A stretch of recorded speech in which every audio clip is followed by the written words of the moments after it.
via live stream on Facebook. The public, for public hearings, can be here in person or by telephonic communication in accordance with instructions sent to persons who have registered with the town clerk no later than 3 p.m. Today. The public may also submit comments by email to the town clerk. Emailed comments received no later than 3 p.m. on May 3rd will be included in the record of the meeting, and the town clerk's email is jpierson@huntersville.org. Also, tonight is the first time we're going to be using our new public hearing, public comment procedures. So each person will be allowed 3 minutes, but you can designate a spokesperson for a maximum of 9 minutes. Those people that designate must still be in attendance when they do that.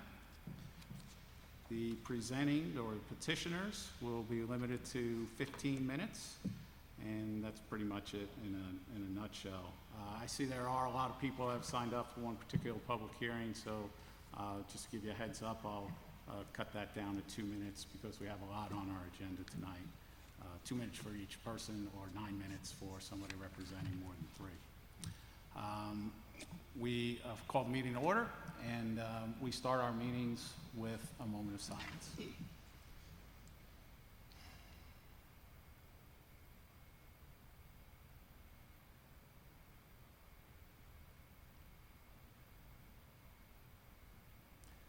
Thank you. Please stand for the pledge. I pledge allegiance to the flag of the United States of America and to the republic for which it stands, one nation under God, indivisible, with liberty and justice for all. Once again, thank you all for coming. I want to give a shout out to our Huntersville 101 graduates. Do we have anybody here? Can you please stand? I'll give you a little, yeah. So for those that don't know, Huntersville 101 is one of the things the town offers to, I think we had 18 people, including 2 staffers, do that. They go around, visit various, go to the police station, fire station, talk with planning and park and rec, and probably know as much or if not more than about 99% of our citizens now. So I would encourage you, if you have not done that, to take part. We even had somebody who lived here for, I believe, 34 years. And she emailed us and said what a great time it was and how much she learned about Huntersville. So, also, I would like to give a shout out to all those who participated in the Mayor's Fitness Challenge. That was a competition between Huntersville, Davidson, Cornelius, and Mooresville. Huntersville took 3rd place, but we had a stellar showing from one of our commissioners, Commissioner Dan Boone. I think you won every week, so congratulations. Thank you, John. Yep, and I just want you all to know your mayor combined total of minutes more than the other 3 mayors combined. So I don't know, they got a lot of work ahead of them. But Davidson won, but I want to give a special thank you to Lindsay Small. She coordinated that, and she did a great job. She kind of kept track of all the minutes and all the things that people were doing, giving out emails and so forth. And then speaking about the other mayors, my mayor's lunch on May 18th will be at spare time, 11:45 to 1 o'clock, and Mayors Knox and Mayor Washam will be my guests. So we'll talk about stuff that's going on in the region and learn a little bit more about what's going on within each of those towns. And then finally, last week, I attended the Metropolitan Transit Commission. Two big takeaways. One, Hambright Road Park and Ride. That's moving along at, I'd say, government's pace, glacially, but that is still going forward. We did vote on the budget, and I was one of 2 who did not vote for the budget, and my reasoning for that is, you know, we've talked a little bit about the 1% sales tax for additional transit options throughout Mecklenburg County. The board has come out against that. And I asked the question to Mayor Lyles, where's that 1% sales tax discussion? And basically it's not. So we don't have a funding source for any of the additional lines that are proposed at this time. The main line is the silver line, which is intended to go from Matthews all the way to maybe Gaston County. However, within that budget, there's still $20 million to continue studying that. And I didn't feel like if you don't have a funding source, you should continue to spend $20 million of our taxpayer dollars when we can spend that $20 million on many other things like sidewalks, greenways, and so forth. In addition, once the board was going to vote after the budget to have a locally preferred alignment. So this would be a line, not so much in the sand, almost in the cement, of where you would like this silver line to go. And if you don't have a funding source and you're going to put a line on a map that may go through people's homes, businesses, and affect their property values, I don't think that's fair. So myself and Mint Hill representative voted against that budget, and then I was the only one voting against the silver line alignment. But I did want to at least explain my rationale. I think too often government goes ahead, has these plans, but don't have a way to fund it, and it negatively affects the citizens. So that's all I have. Commissioner Munger? Somehow I knew you would start off in a different direction. But thank you, Mayor. I had the opportunity to attend Hello Huntersville this weekend, which was well attended, and fortunately we had some really wonderful weather for the event. Later this week, I will be attending the Huntersville Ordinance Advisory Board meeting, and then next week on May 12th, I will be attending the Centralina Regional Council Board of Delegates meeting, where amongst other items, we will be discussing the FY 2022 work planning session. And as always, if you have an opportunity to give, please consider supporting our nonprofits such as Angels and Sparrows, Caterpillar Ministries, Bags of Hope, and Ada Jenkins. And back to you, Mayor. Okay, thank you. Commissioner Phillips? This is weird. Last Wednesday, we had the second dose COVID vaccine event in Huntersville at the Waymer Center in historic Pottstown. 324 people received their second dose of the vaccine, including myself, some people in the audience as well. Thank you guys for coming out.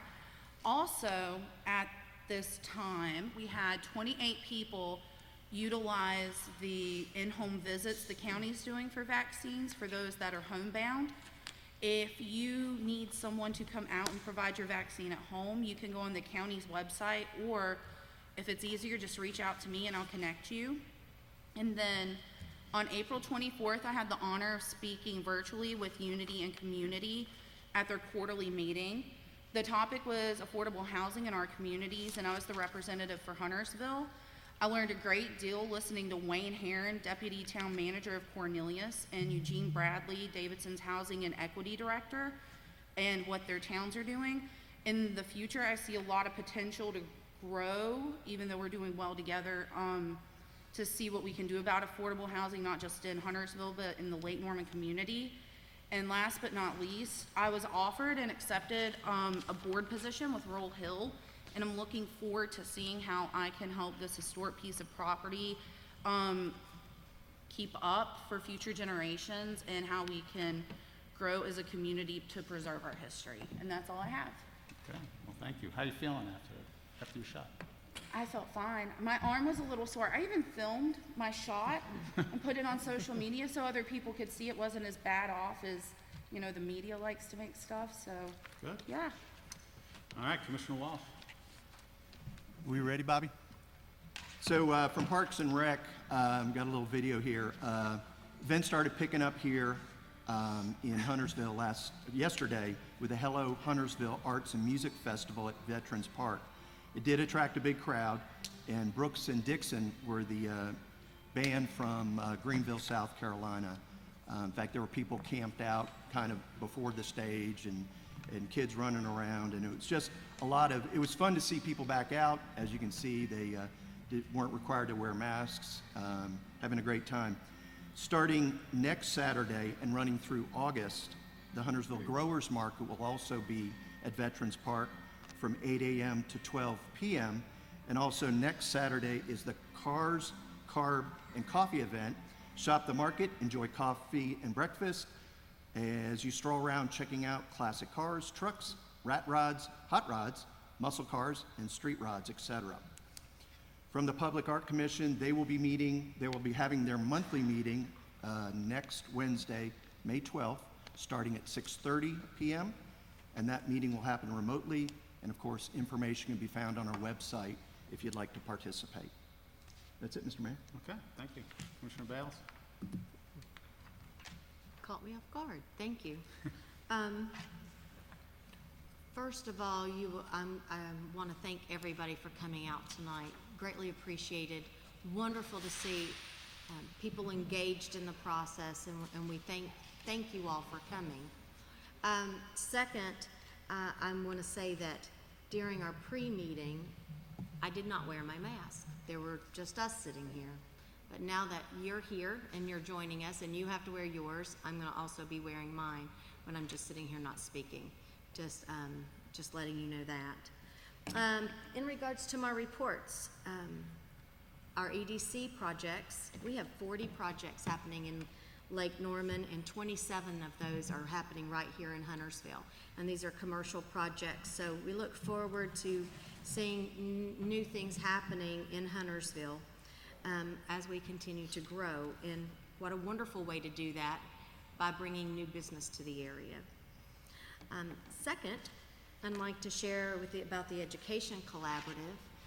So far, we have worked, the Lake Norman Chamber and the EDC and Education Collaborative have been doing some planning sessions with our area high schools.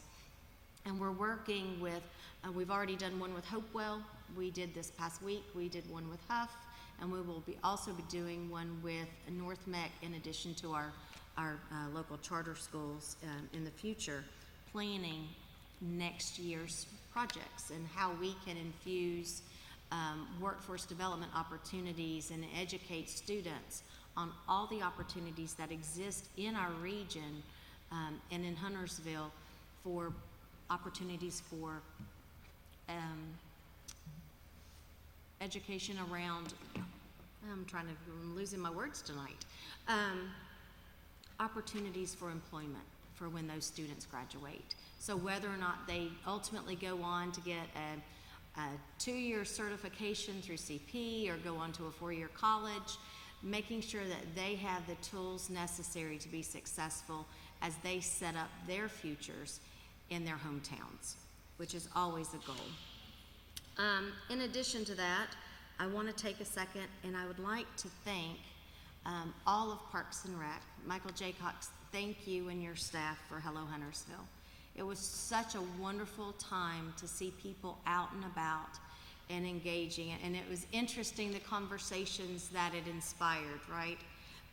Running into someone you knew and they would say, I've had my vaccine. And I'm like, well, I've had mine too. So it was great to see you and engaging in folks that you haven't seen in a year. And that was just a wonderful opportunity to do that at Hello Huntersville. So thank you for that. And please pass that along to your team because they did an outstanding job. Also want to inform the board that during the City Vision conference with the League of Municipalities, I was nominated and elected to serve on the North Carolina League of Municipalities Board of Directors.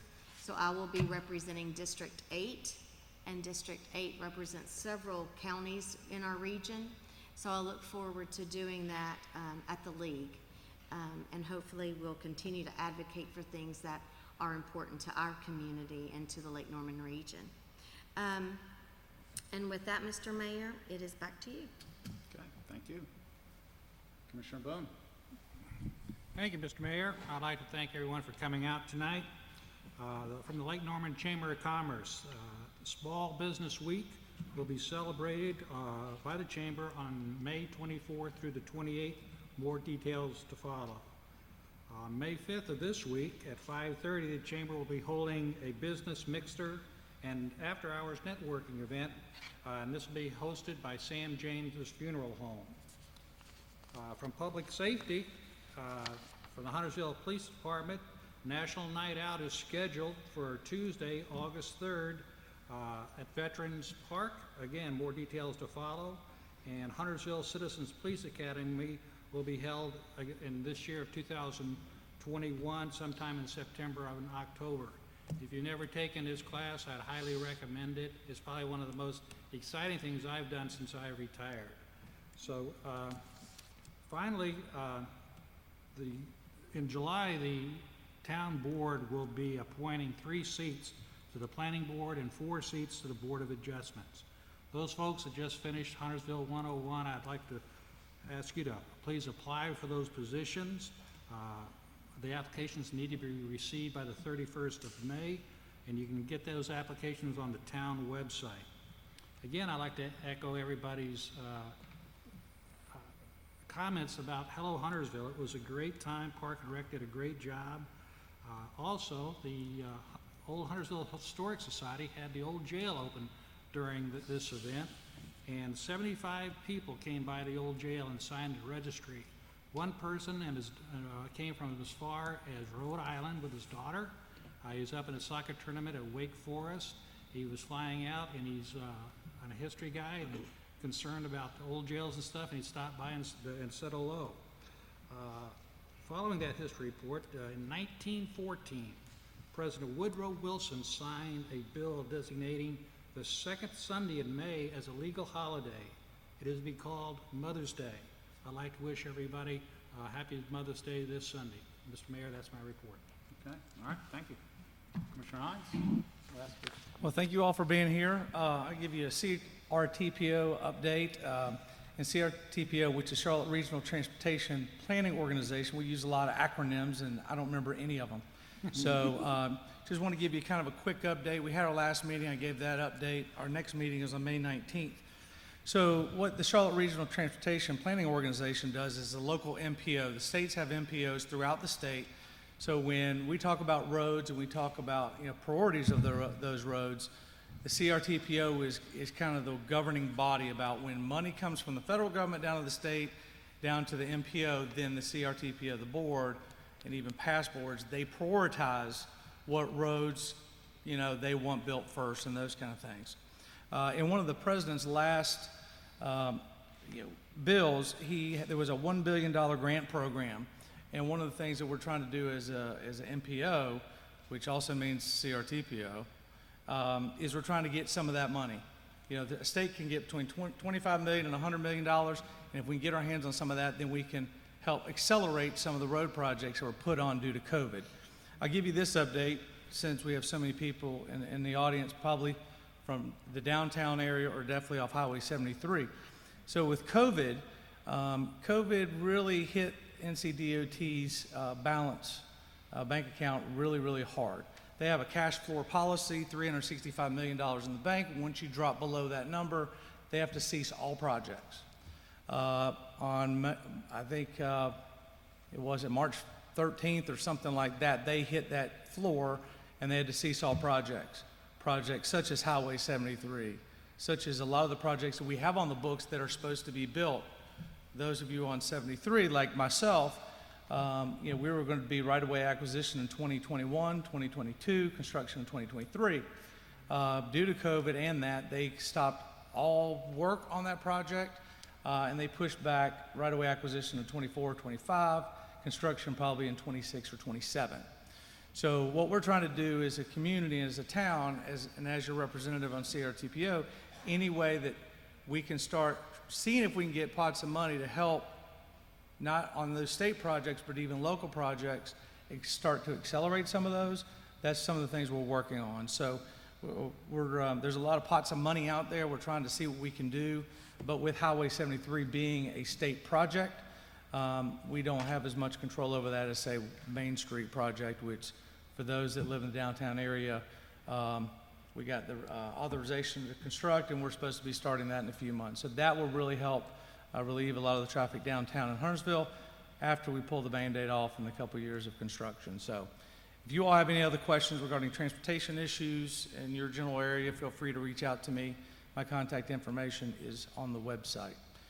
And Mr. Mayor, that's all I have. Okay, all right, well, thank you. Well, speaking about money, Here we have a check presentation from the Greater Charlotte Auto Dealers Association. Come on up here. Mr. Jim Keffer from Keffer Automotive, Mr. Randy Marion from Randy Marion Automotive, Andrea Walton and Stacy Cohen from Huntersville Ford, Jen Jackson and Marissa Hamilton from the Greater Charlotte Automotive Dealers Association. And then who brought this to us, Mr. Rick Zorb, and then Chief Hoyle. Just as a little bit of background, I'm sure, Rick, you can give what is all going on here, but last year, probably the end of March, early April, when we went into our COVID restrictions in Mecklenburg County, we were much stricter than the rest of the state.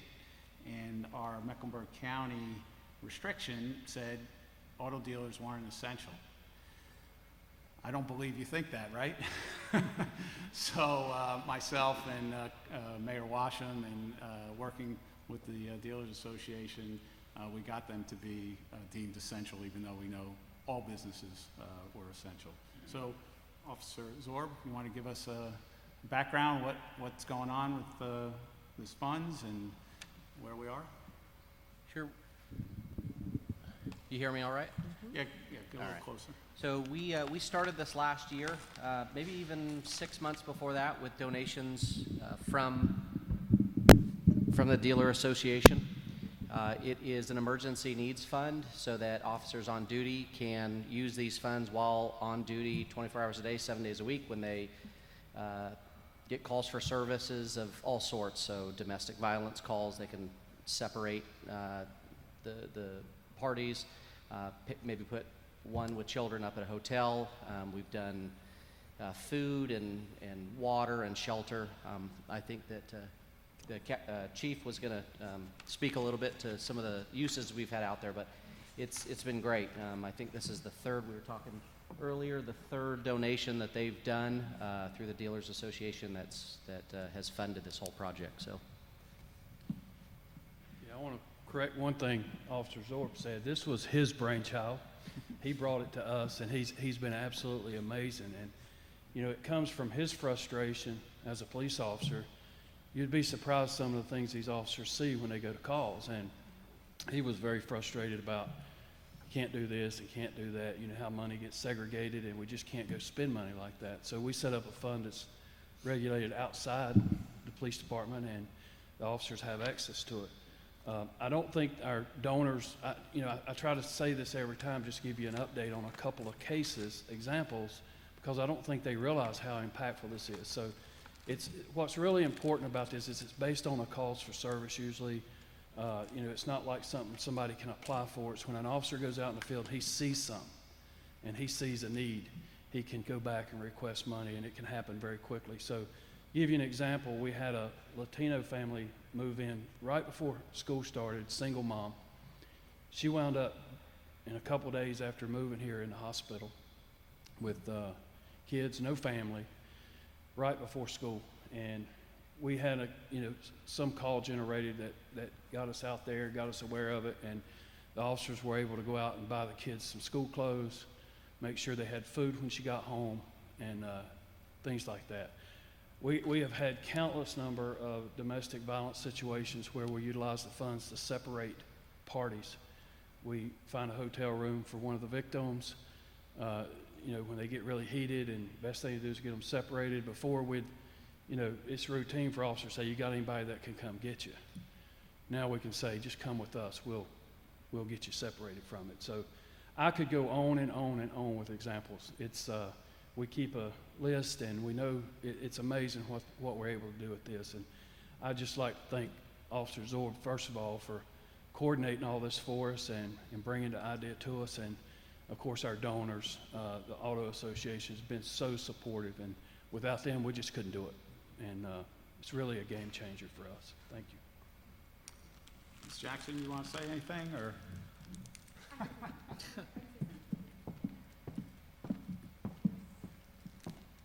I just want to thank Jim Keffer and Randy Marion and Huntersville Ford for being here this evening. They're representing all the dealers here in the Huntersville area.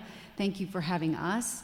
And on behalf of the Greater Charlotte Auto Dealers Association, it's our pleasure to present $10,000.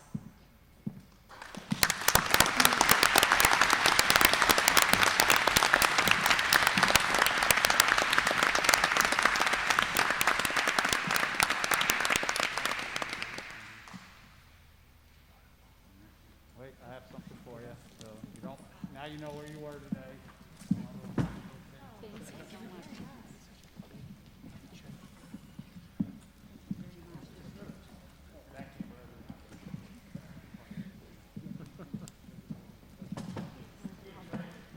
Absolutely. And for $10,000? 10 cents for 10,000. All right. We have one person who's signed up to speak in the public comments via phone. Sarah Coburn.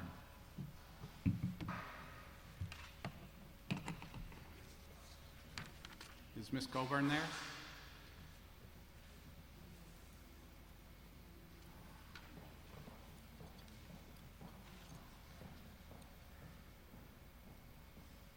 Mr. Davis, is Miss Coburn there or not?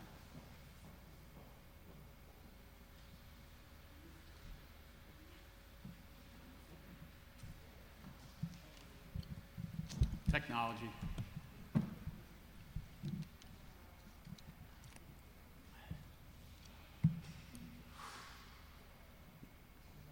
She's not there? Okay. All right. Any agenda changes? Yes, Mr. Mayor, we have one agenda change. We would like to move item 10B to 9D. Okay.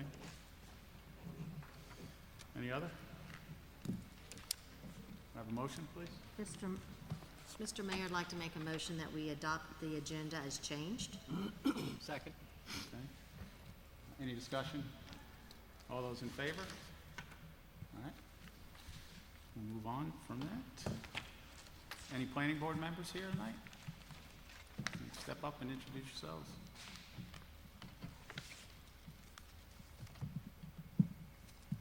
Frank Gammon, Planning Board. All right, we'll open up, conduct a public hearing to receive public input on the North Point traffic calming. Mr. Trott, I'm sorry, Trott. Sorry. I think I've done that twice already. That's okay. That's okay, I've been called worse.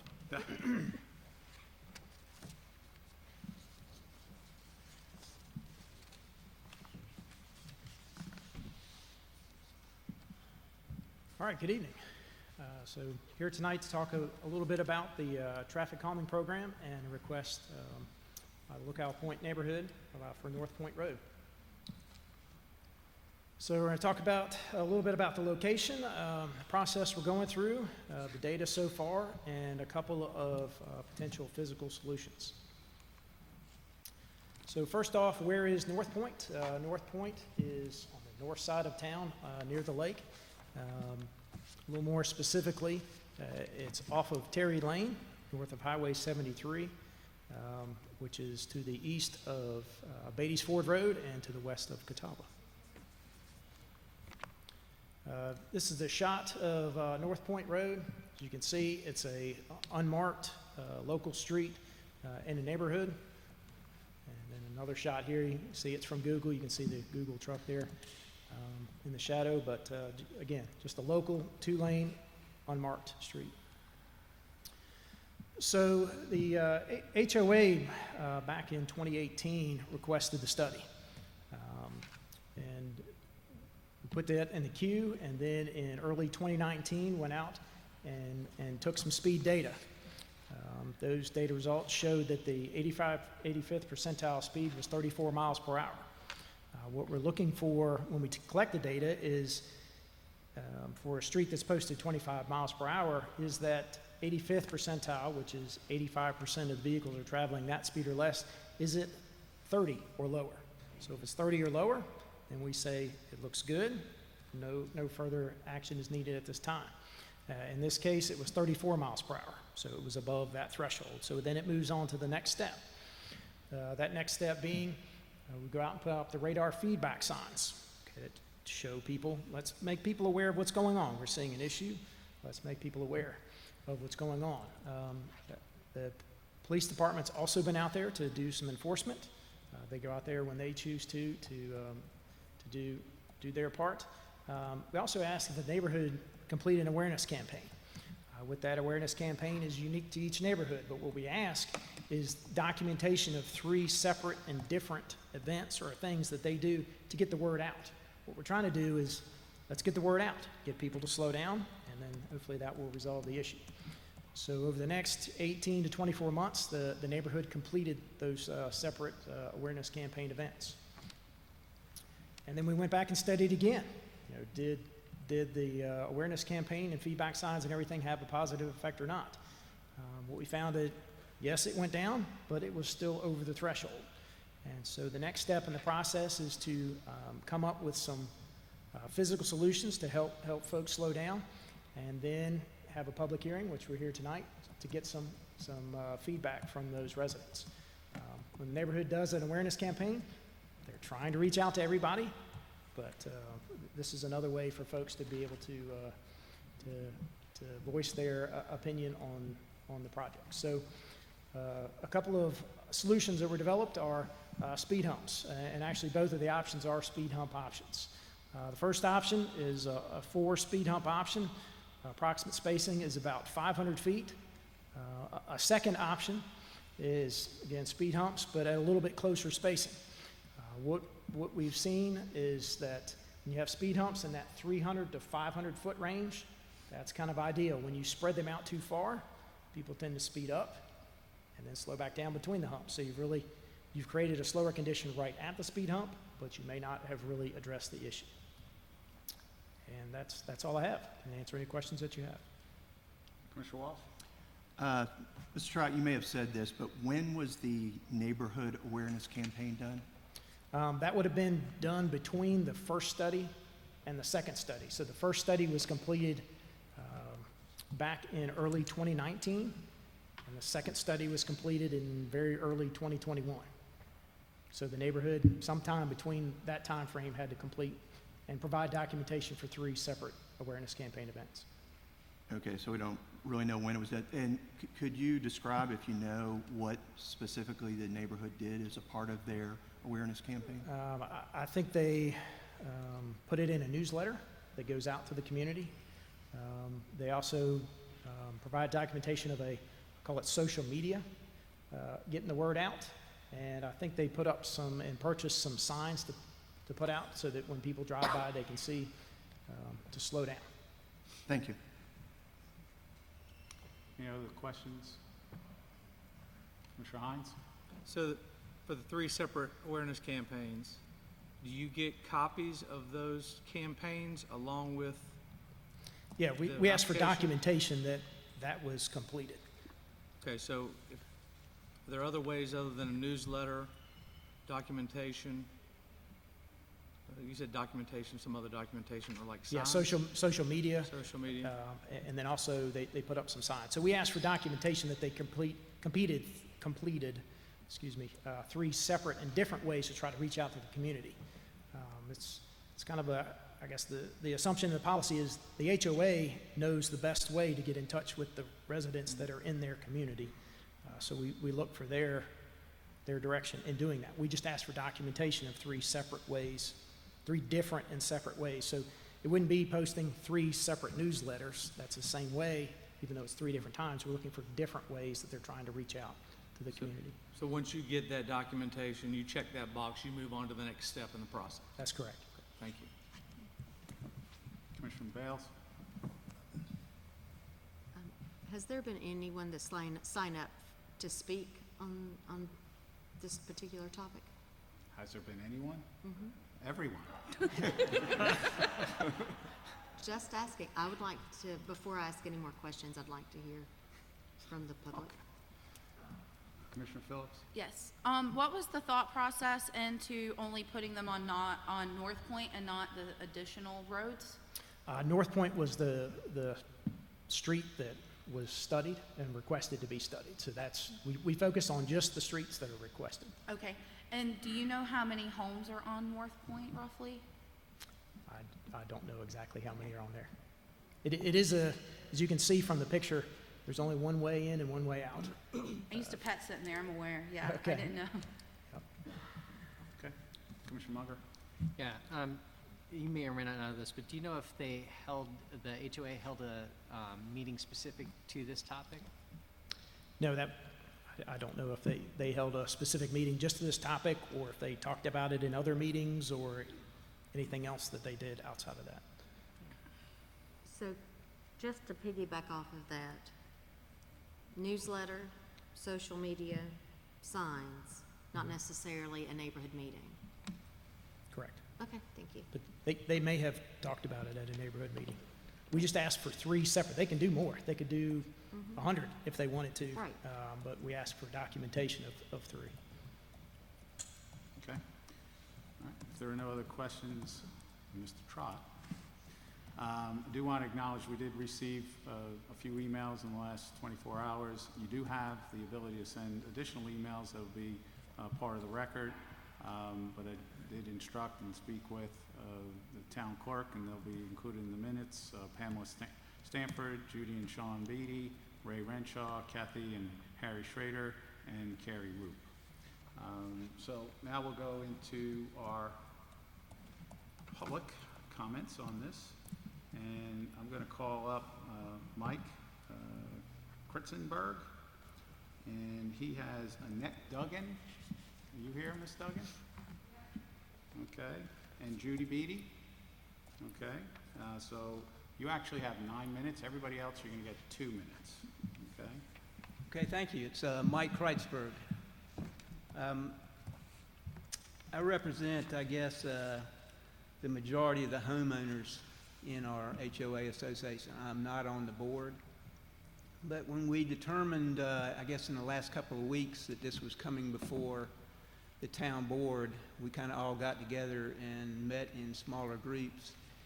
And I decided to kind of go around and do a poll in the community of as many people as I can get in touch with. And I think I sent you guys a copy of that today. Did you all get that? If not, I can give it to you. But in the past, when we've had issues in our community, whether it be about pool repairs or tennis court repairs or whatever, we've always met as a neighborhood meeting. And we've put things like that up to a vote to where everybody has the opportunity to voice their input and to decide whether or not, certain actions are appropriate in a neighborhood. And then at that point, we either decide to spend the money, or in this instance here, things can go forward with the town to get town input on that. In this instance, that has not happened. I don't know why. We just had one issue come up about replacing a tennis court, and that was put to a vote in the last couple of months. And so I don't know why this one really didn't come up as an issue, but I think it's important that everybody in the community at least has input. I think the speed studies are obvious, and I think everybody that I have gotten information from would say that, yes, we have a speeding problem in the neighborhood. Now, whether that's all the residents or whether that's the myriad of contractors that are coming into our community to do home renovations, I can't say. I have seen instances of neighbors, their teenagers speeding on the street. As I went around and talked to these people and got their input, I tried to indicate to those people to please get their kids or to please get themselves to slow down where possible. But I think, truthfully, the majority of the issue at this point in time is really the contractors' trucks as they come in early in the morning and they leave in the afternoon. Trash trucks, the myriad of Amazon trucks, all those are difficult at best for residents to control other than to try to tell them where possible. But our neighborhood, I guess, has been blessed over the years in that we have all done renovations to our houses. There's about 50 houses in the neighborhood, and I would dare say that just about every house in the neighborhood over the last few years has had significant renovations to it. So there have probably been more contractors in the neighborhood than residents themselves. And I think that's indicated on the speed study reports because it shows some 300 vehicles going back and forth on a given day, and there's really only 50 people in the neighborhood. So, that's double or triple the trips that you would assume if somebody was going out in the morning to go to work and coming back at the end of the day. But in any case, this poll here indicates the yellow are the ones that voted against the speed humps, and the green are the ones that voted for the speed humps. So there's 36 against and 8 for. What I would like to say is that this does not indicate that those that voted against the speed humps simply want to do nothing, because I think we have a problem. I just simply think that if we'd all had the chance to meet as a neighborhood, then perhaps we could have come up with different alternatives for how to solve our problem. I think in the last few weeks, there's been a lot of neighborhood awareness of this, obviously, and I would say that the speeding of the residents has gone significantly down.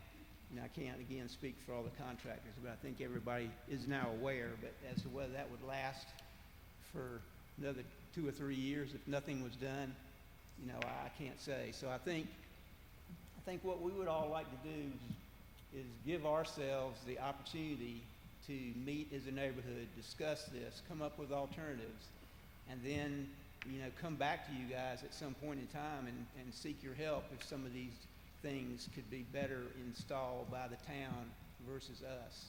The number of alternatives that have been discussed over and above speed humps has been to put up digital speed readers on the current stop signs in the community. I've talked to Mr. Trott about that, and I would agree with him that sometimes those readers work for a while and sometimes they don't after a while. But I think we would like to have the opportunity to at least consider that as an alternative.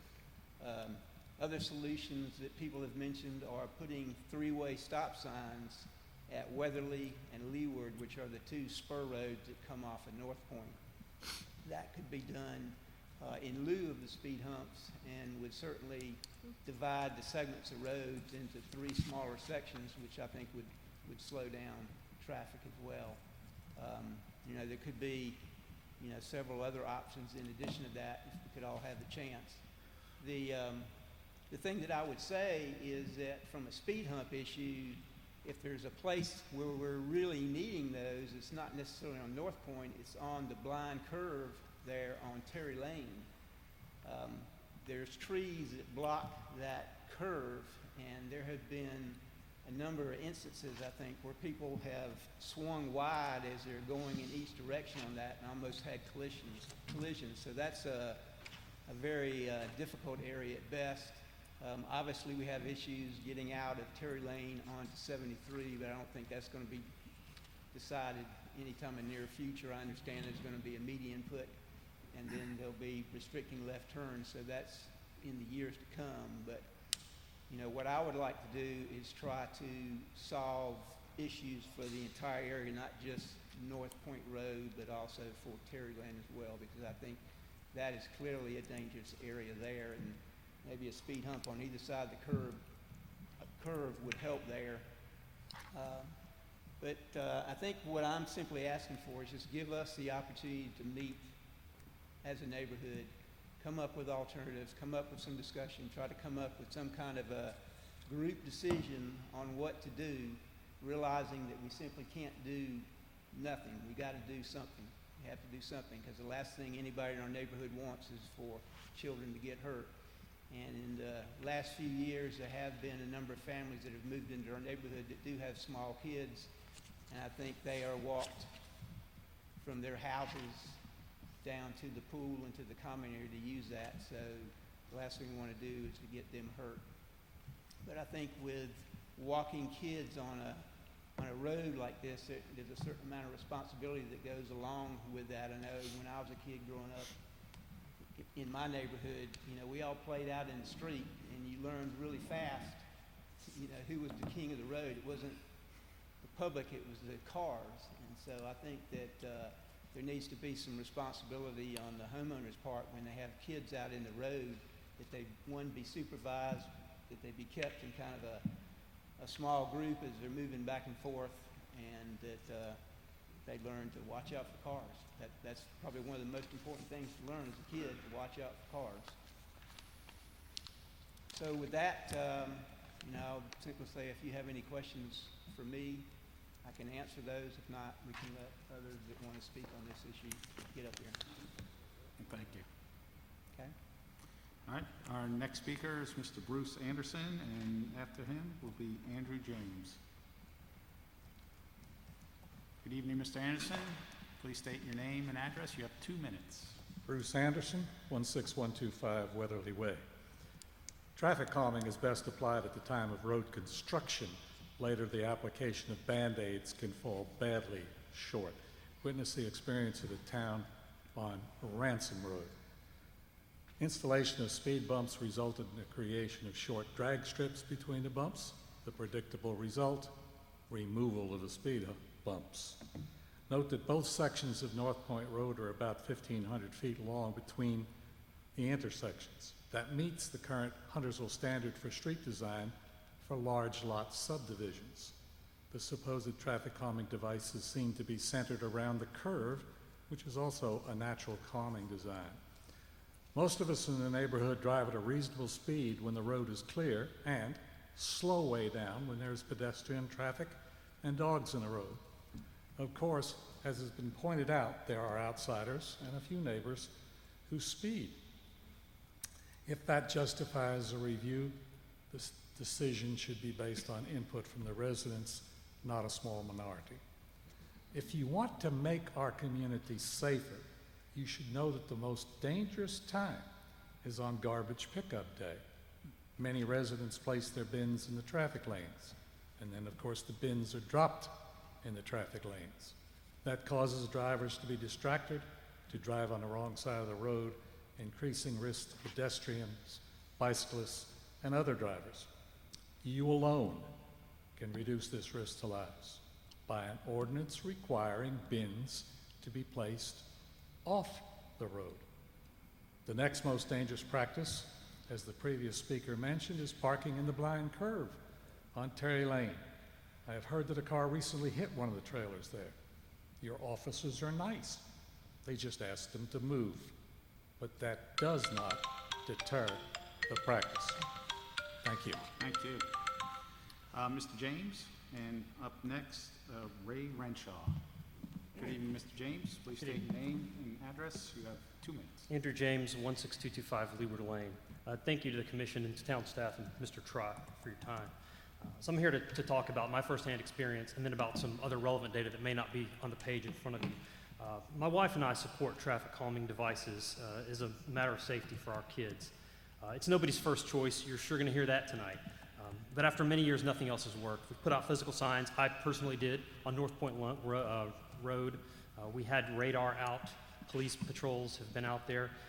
Personally, I'd be pleased with 3 humps instead of 4 or 5, but we're pleased with staff's recommendation. My family's lived in Lookout Point for over a decade. My wife's on the HOA board. I have 3 kids, ages 12, 9, and 5. Somebody in our family is out walking or biking North Point almost every single day.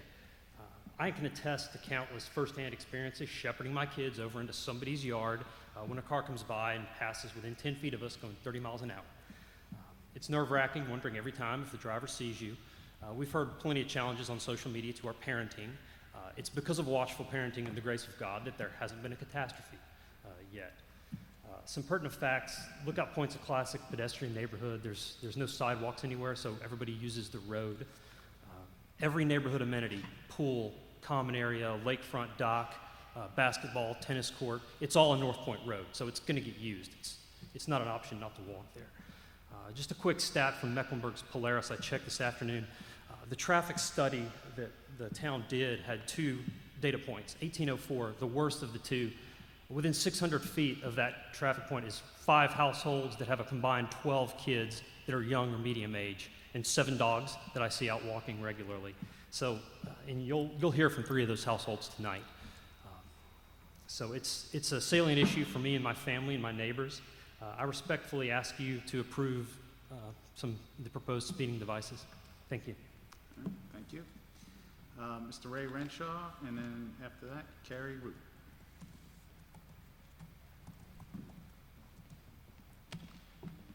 Good evening. Please state your name and address. You have 2 minutes.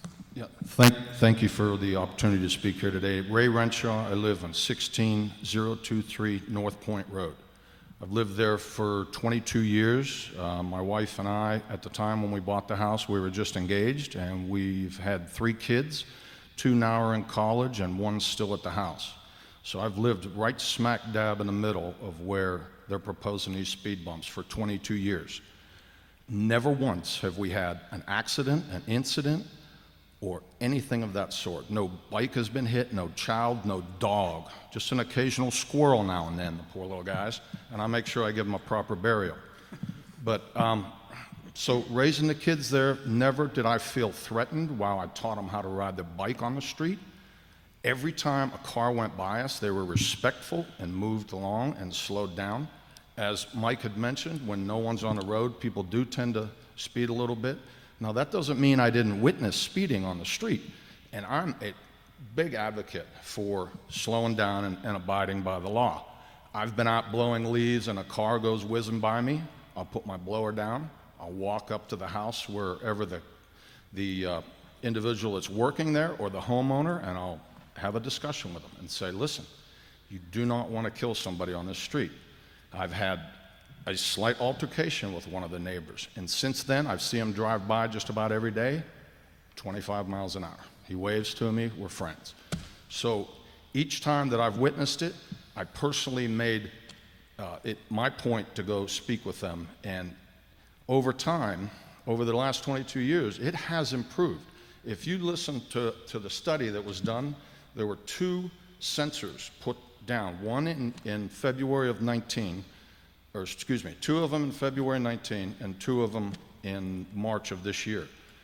The first 2 sensors in 18, both of them were over the 85th percentile that was discussed.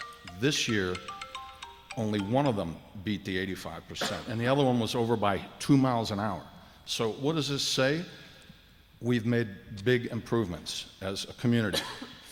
Thank goodness for the folks that are making this a conscious effort to make it presented to all the neighbors and all the contractors that come up through the neighborhood. We've made improvements over the span, and I truly believe that if we did another study in 6 months, neither of those sensors would, because my children who drive, we've sat them down and had serious conversations with them. Our next speaker is Ms. Carrie Root. They putz. And after Okay. that, Sorry. will be Mona Dupree. Thanks for your time.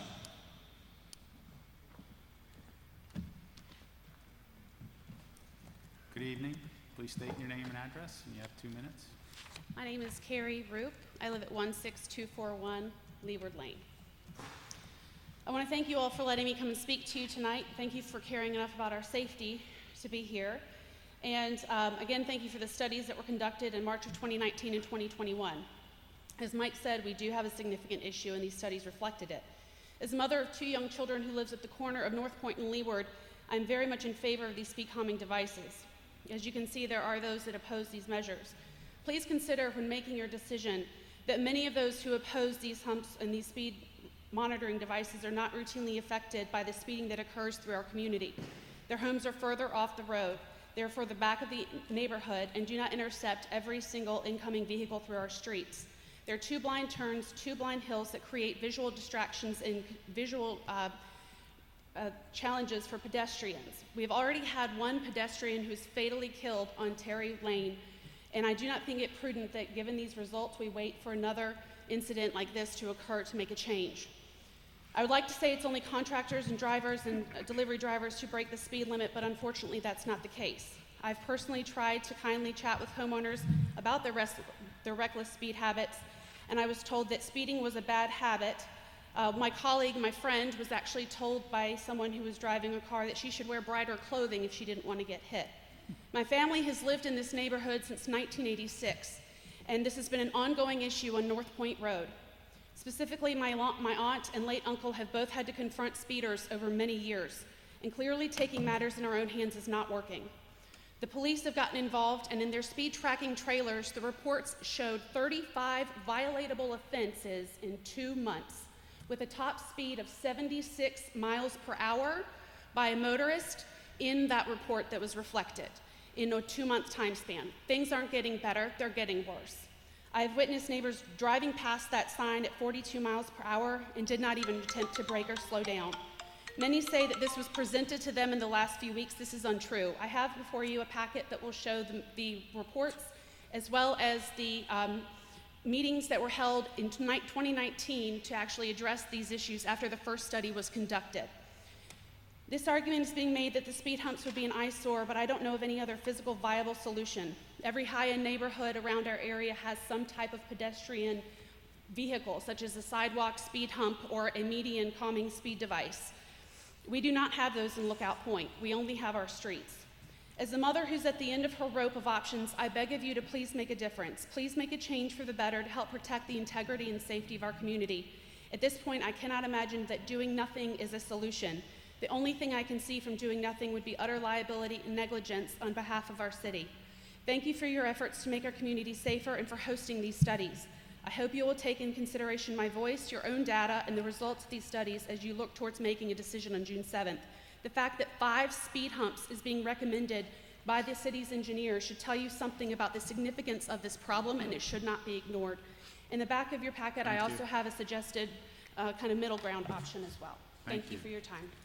Ms. Dupuy, and Herman Bruno.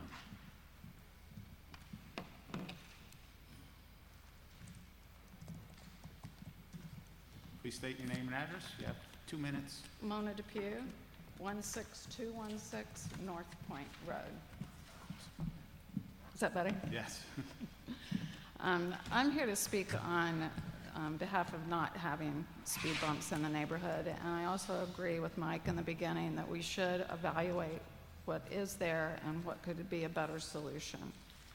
I am a grandmother of 8, and when I take my grandchildren down the road, I never feel threatened. I always feel that they move over, and my little 2-year-old grandson walks beside me, and when I ask him to move over, he moves over.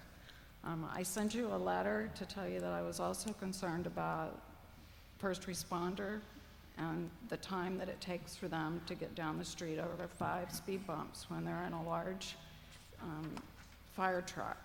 They have to slow down. Unfortunately, in 2017, my husband passed away of a heart attack, and the first responders on a good day, without speed bumps, still took 12 minutes to get to the house. If it took 14 minutes, those 2 minutes could mean a life. And so I'm very concerned about that. My son is a firefighter. He is not a fan of speed humps. And thank you for your time, and I appreciate it. Thank you. Mr. Bruno, and then Jessica White. All right, thank you. I'm not a speaker. This thing's make me nervous, so bear with me a little bit. Well, first state your name and address. I got 2 minutes, so You got 2 Herman minutes. Bruno. I'm the HOA president for our neighborhood. I want to thank the homeowners that showed up today, and really just focus on the facts. That's what I've been going off of. You know, the information has been out there. You'll see the packets. There's additional information out there. We have been working with Mr. Trott, which thank you very much for your help, and the guidance of our HOA management, which is Hawthorne Management, and they manage a lot of the communities in the area. I'm the father of 2 little girls, 4 and 6. We're at Leeward Lane, and you know, I've been at every single HOA meeting, and part of the problem that we have is in our neighborhood, there's not a lot of participation from our homeowners. You know, we're a small community, about 50-something homes, and there's 5 seats on the board. Usually there's 2 open, 1 or 2 open, and there's like 1 or 2 HOA members that actually participate in trying to get things done in the community. And that's part of the challenge. You know, I think there were some comments said that the information wasn't put out there. That's not accurate. You'll find that, you know, there's a history. We provided information to Mr. Trott. And, you know, more importantly, last year there was a death that occurred out there. A gentleman, Thomas, was ran over by a truck and died.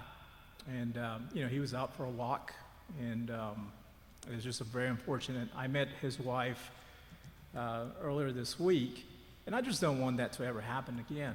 I'm out there every morning, every day, exercising or walking with the kids. Our neighborhood is a great neighborhood, and we have a lot of great homeowners there.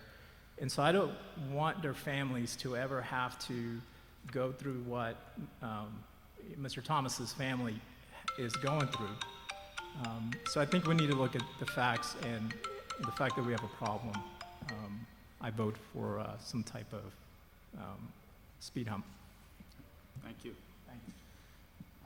Ms. White, and then Becky, and I'm sorry I can't read your last name, but it begins with an R, is up next. Good evening. Good evening. Please Just, state your name and address. 2 minutes. Hot mic. Jessica White, 15705 North Point. And actually, the comments made, again, I'm very for the speed bumps, and I'll get into that. But what Mike said, actually, a lot of us were. I was in agreement with a lot of what he said, and he's, voiced concerns about the speed bumps. So I'm the house that he referred to that lives right at the corner of Terry Lane and North Point Road. So while, we signed up to live in this beautiful community knowing that we were on a corner, we're not in a cul-de-sac, like we know there's gonna be some speeding. I didn't anticipate the fact that, while I'm working from home, watching people speed on the road, we have to witness people, joggers, people with their dogs, not just my kids, and I'll get into that, being almost hit on a weekly basis. So with us, my son was actually born in 2017 with a near fatal virus. Thank God he will be okay, but he's deaf. He's 50% deaf in his, he's completely deaf in his left ear. He's 50% deaf overall. He can't, as some people here have graciously said, you can't just watch your kids or coach them. He can't hear us. And so with us being at the corner of that road and people, not necessarily the community members, but it's contractors, it's the people working on lawns, it's the people working on various home projects for the community. They're the ones that do a lot of the speeding too. And so by having an awareness program for the community, it doesn't really matter when you have a child that runs out into the road that can't hear the direction of the car, they can't locate sound, they can't even hear me yelling at them sometimes to stop. So it's not about parenting, it's not about watching your kids, it's about the fact that something needs to be done. It is completely unacceptable as adults to have somebody going 73 miles an hour down a road when there's a child with disabilities right there on that corner, and we're watching it every single day. So something needs to be done, guys. Thank you, Ms. White. My address is 15705, so if you get any of my bills, you're welcome to pay it. All right, Becky with an R, and Lucinda with a C something, and I think H is next.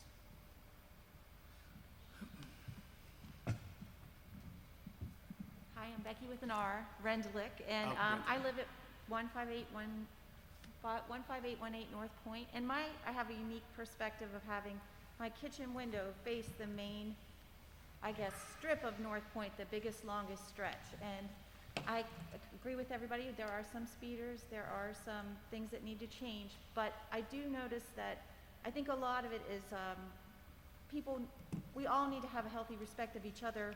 I'm a runner and a biker, and I'm aware of, you got to be aware of stuff, and cars need to be aware of us. But I don't think the speed humps are going to help. I really do think there's more of an issue.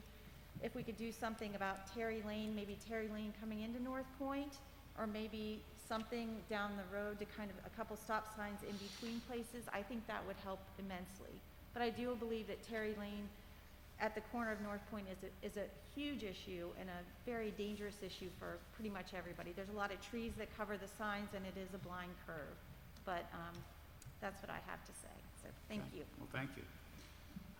Lucinda with a C, and then up next is Mitch Baer. I'm sorry, I couldn't hear you. Oh, okay, well, all right. Mr. Baer?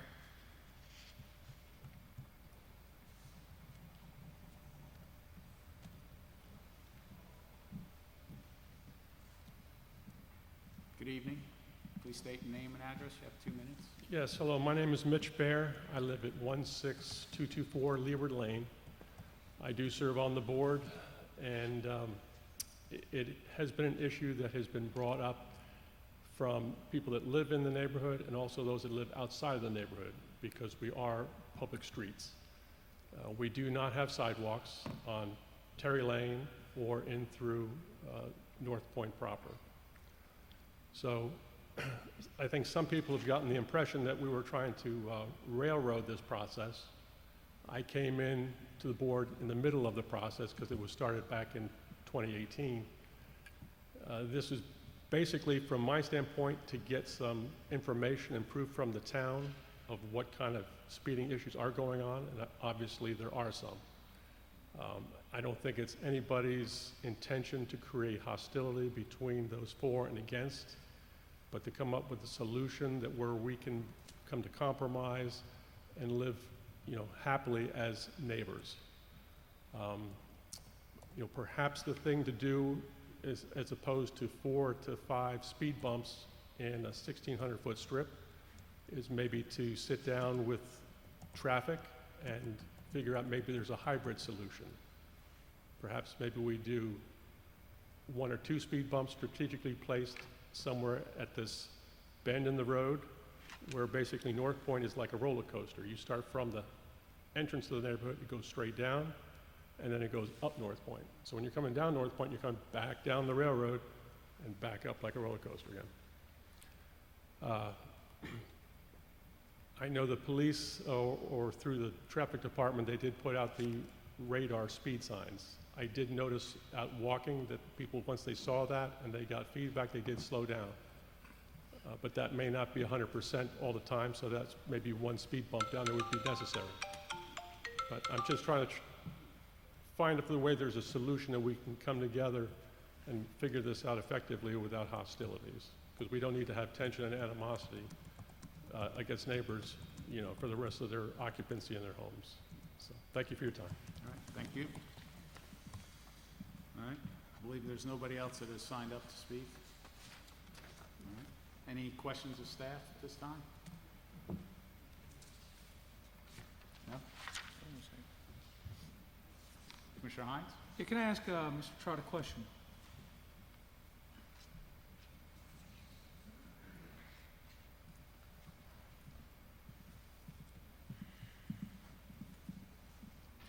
Yes. Are stop signs effective traffic calming devices? Yeah, stop signs are not to be used for speed control. Okay. You've got speed limit signs out there, and people aren't obeying those. So put more signs up to try to slow people down, or is that really going to work? But stop signs are not to be used for speed control issues.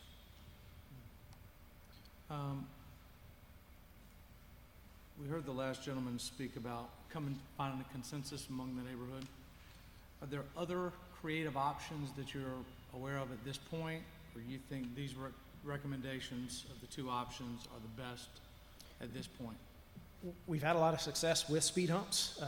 When we put in speed humps in other neighborhoods, which we do, we go back out after the fact and do post studies to see, okay, we put in a speed hump here, let's go exactly between the humps and see what speeds we're getting. What we found is that the speed has been reduced in those locations. So we put those in, we've done post studies and seen success. Depending on the neighborhood and depending on intersection spacing, you can look at other options such as maybe mini circles, basically putting a small roundabout in there. Challenges with those are sometimes you need right-of-way, or sometimes there may be utility impacts. So there's something that can be done, but it'll take longer to get those implemented, and could affect property owners, directly adjacent to those. Maybe have to relocate a driveway or mailboxes, things like that. So those do present challenges. I believe the neighborhood, and I think one of the speakers talked about the radar feedback signs. The studies I've seen with those long-term are short-term, they work well. They make people aware of what's going on. They bring your attention. It's something new. It's something flashing at you saying, hey, look at me, look at me. Long-term, those effects are lessened. You get used to it, unless there's enforcement, you're seeing something else, over and over every day, and you just become accustomed to it. My last question. Heard Terry Lane a lot. That's the main road coming in. Is that a town road, Terry Lane? I'd have to double check. I think it is. So a request comes in from an HOA or someone, in this case on North Point, that's HOA. Do we have to get people to look at Terry Lane prior to studying Terry Lane? Or is Terry Lane, how does that work? Did we take any of that data into consideration if we have any of the data? Sure. When we get in a request, we ask that the request be endorsed by an HOA if there is one. And so we look for is the road in the community? So if somebody on Terry Lane asks for a study on a different road in town, we'd ask for endorsement of the request where the road is located. So I'd have to look to see if all of Terry Road is located within the community or not. If it's not, then we ask for, I believe it's 3 or 4 residents who live along that street to endorse the request for study. All right, thank you. Any other questions? Okay. All right, we'll close that public hearing. Thank you all for coming. Mr. Mayor, I did have a question. Oh, sorry. Before we We'll close reopen it. that public hearing. Just a quick question. I'm looking on Polaris now, is there a stop sign at Terry Lane and North Point?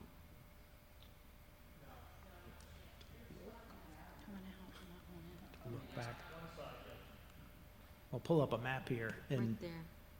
I would assume that there is a stop sign on North Point at Terry Lane. I'd have to go look and check that. There is one. There's one when you come out of North Point and you go out on Terry Lane, but there's nothing straight shotting Terry Lane. Like Terry Lane's just a straight shot down. And the reason I'm asking that is I heard several people say, Terry Lane at North Point is an issue. So, just making an observation there Sure. and asking that question, because We from can certainly check from to see. Polaris, it looks like it's an interesting angle. We And can certainly I- check to see if there's minimum sight distance at that intersection. Okay, thank you. And You're welcome. so, I'm just gonna throw this out. Because Terry Lane doesn't have that many homes directly on it, everything seems to be kind of off, like offshoots.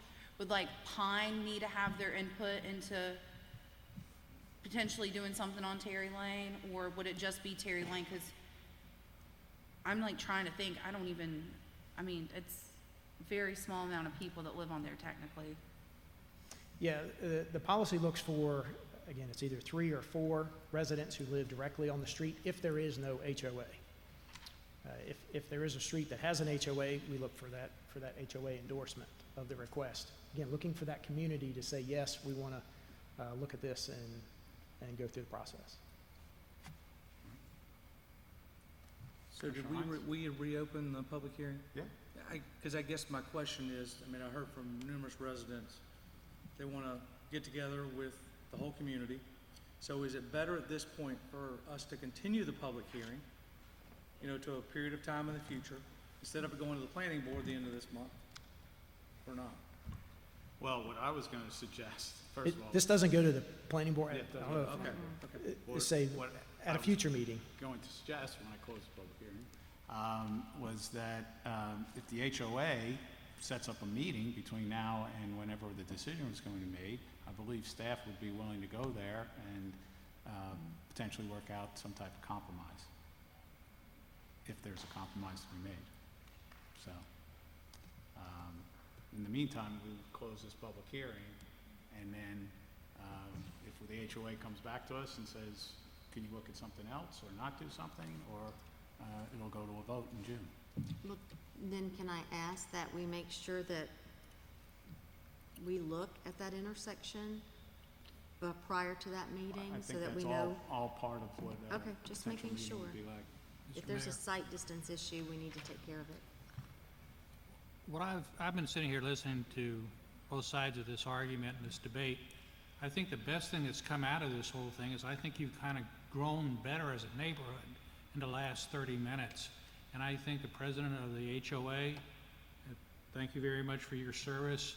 If you could get everybody together, like the mayor suggested, the town would be more than willing to sit down and work this thing out as a neighborhood, not as a town government, but you guys come back and tell us what you would like to see. Thank you. And as a point of information, if it is on our agenda in June, we always can delay that decision. So I'd rather close this and move on. Okay, good. All right, we'll close the public hearing and we'll see you all maybe. Give it a couple of seconds as people mingle around.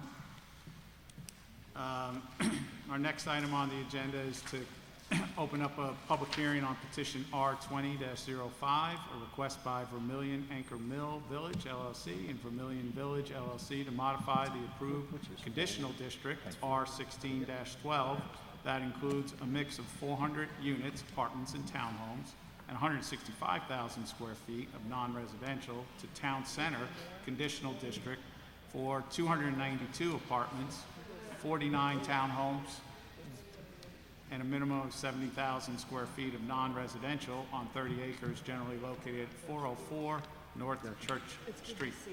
Mr. Semino? Mr. Mayor, first of all, just remember this on my way to the restroom. Yes. I need to make a disclosure. I have property on 2nd Street that I'm currently developing. Very close proximity to this, but it would not affect any of my decision. I have property right beside Mr. Bowman. We're selling to the same builder. We have no contractual relationship whatsoever, and none of that stuff would impact any decision on this project. Any discussion on that? Okay. All right, Mr. Semino, good to see you. Good to see you. Thank you, Mayor. Board members, enter the staff report into the record. I'm going to be brief tonight. The site in question is just under 30 acres right off of Huntersville Concord Road and actually fronts on North Main. So what's the change? First off, the approved rezoning plan from 2017 is what you see on your screen at this point in time. That plan that is already approved, invested for development, is for 400 multifamily units, and that is a combination of apartments and townhomes, but not specified as to exactly what that breakdown would be. In addition, it was up to 165,000 square feet of commercial and office type area. What is the proposal? This is R2005.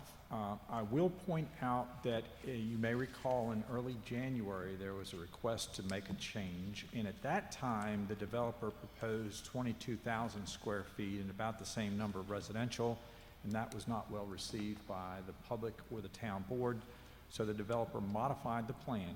So this new plan is 292 apartments with 49 townhomes and a minimum of 70,000 square feet of commercial area. I do want to point out the commercial is in the green buildings, and it's a combination of 1-story and 2-story buildings as shown on the screen at this point on the right-hand side. As with every development, there is a traffic impact analysis, every development that exceeds a threshold. And I know that a lot of emails have been going back and forth about traffic. So I do want to make it clear that every development that comes through the process that exceeds that threshold has to do a traffic impact analysis. And if they find they negatively impact a intersection below our accepted level of service by ordinance, that they have to mitigate. In this particular instance, there are 3 areas that need to be mitigated. The intersection of NC 115 at Gilead Road and Huntersville Concord Road needs a mitigation of a lighting phasing. This is recommendations from our town traffic engineer, and so Stephen Trott is here to answer any questions you might have specifically. There's 2 entrances on Huntersville Concord to the development. One is at Cinnabar, and there are 3 improvements that are proposed there at driveway 1. And then the second entrance, which is driveway 2, there's several recommended improvements there as well. This is a kind of a blown up view of the intersection of Huntersville Concord Road to the new development and how it enters into across the street Cinnabar and Hill Street. I will point out that this does show the road improvements that are being talked about. But I also want to point out that there is also this 10-foot side path, and why that's important is in December of this year, the town board adopted the Bikeway Greenway Plan. The Bikeway Greenway Plan recommended side paths, not a wide lane with a bike lane in this section of Huntersville Concord Road. So the developer is accommodating that change with a 10-foot wide side path across the entire frontage of Huntersville Concord Road. Staff recommendation is we could support this conditional rezoning amendment, subject to all traffic impact analysis from the town and DOT. There is DOT roads, and they will have to give approval, and that those improvements be provided, that all outstanding transportation comments be addressed, and all outstanding red line comments are addressed. And ultimately, when this comes up for possible final action, the large building that was in the original plan from 2017 had to get a special use permit because it exceeded the footprint size, and so that special use permit would have to be withdrawn. And that paperwork is in, and we just are timing it to follow with this rezoning. So with that, I am happy to answer any questions. The developer is here. I have some slides that they asked to be provided as well. So if there's any questions, I'll be happy to try to answer them. Commissioner Walsh? You mentioned and if you don't have this information right off the top of your head, I'm good, or maybe we can find out. You mentioned the large building that is going to be removed. Do you know about how many square feet that is from the, excuse me, from the original plan? I'm sorry, I don't have that square footage. I'm thinking it's between 50 and 65,000 square feet. Well, can we hold that thought? Okay. Well, when you have your time to present, we'll make sure you answer that. Any other questions of staff? I have a question. So, being here when this went through its original rezoning, we had to do the special use permit because it was a larger building and was, I guess, allowed. What was this zoned for prior to what this plan is that was approved in 2017? Right. Neighborhood residential, so residential. Okay. But the overall plan over the last 20 years, I mean, we've seen a lot of plans come and go for this particular, since the town owned it. Was it mixed use? There was, if you will indulge me, I'll pull up the slide that show a couple of plans that we're talking about. For the most part, 2005, that's the upper plan, the downtown plan, was looking at residential. It talked about mixed use, but a key component of that was continuing care retirement community as an option, that's a potential. The 2007 plan that was adopted, East Huntersville plan, more of a transit-oriented design, so it was more residential. There could be some commercial in there, but that was the plans that were there. So does that answer your question? Yep. Any other questions of staff before we hear from the applicant, who has only 15 minutes? Actually, I have just another one, sorry. So this proposal is a reduction of, I think it's 165,000 square feet of commercial down to roughly 70,000, 400 apartments down to 292. How does our housing mix for our downtown compare to like Davison and Cornelius? Let me go to that slide. So a few months ago, I provided the town board some information as to if you take an intersection of a town and go a half mile, what's the housing mix? So this map represents that. So this is Huntersville, and we just picked the intersection of 115 and Gilead Road as being the center from the half mile. And so in that area, you'll notice I have some letters in there. VV is Vermillion Village, VF is Vermillion Front, and TC is the town center mixed use that went through. So if you include those, And then change from Vermillion Village to reduce the size as they're proposing.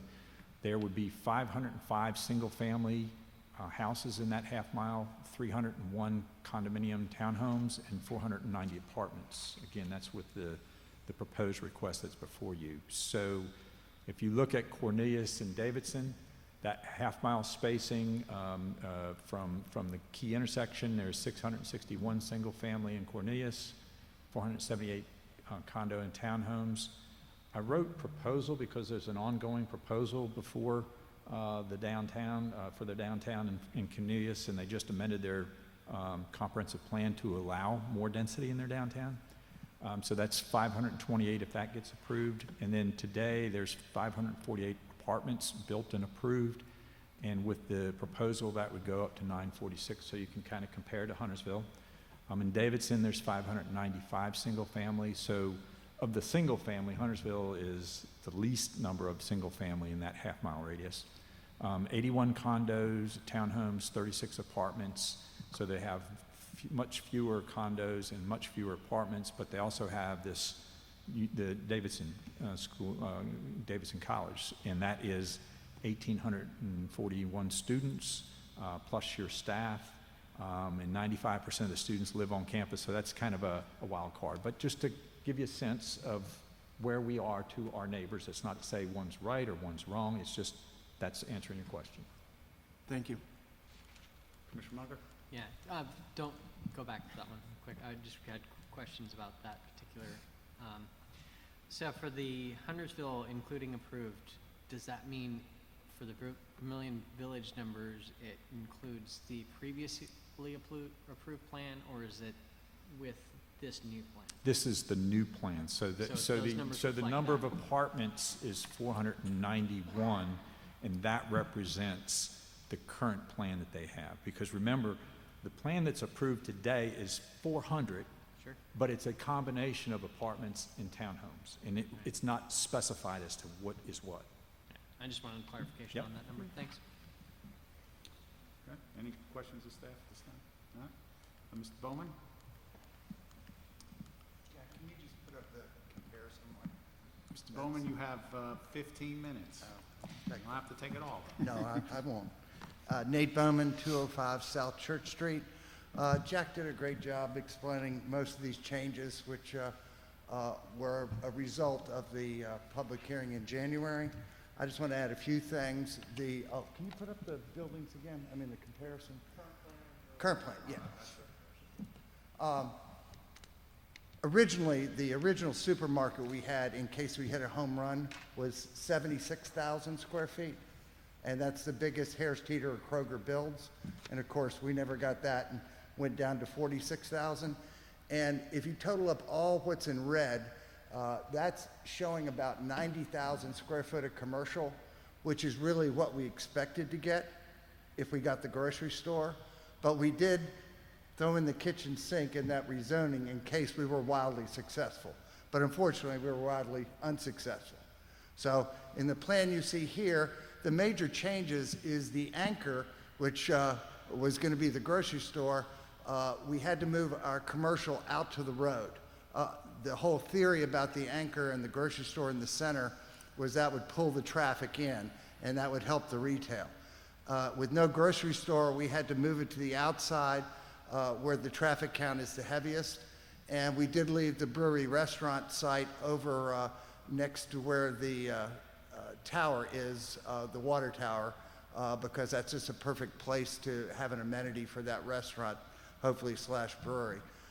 The road system is essentially the same. We're making the same connection points.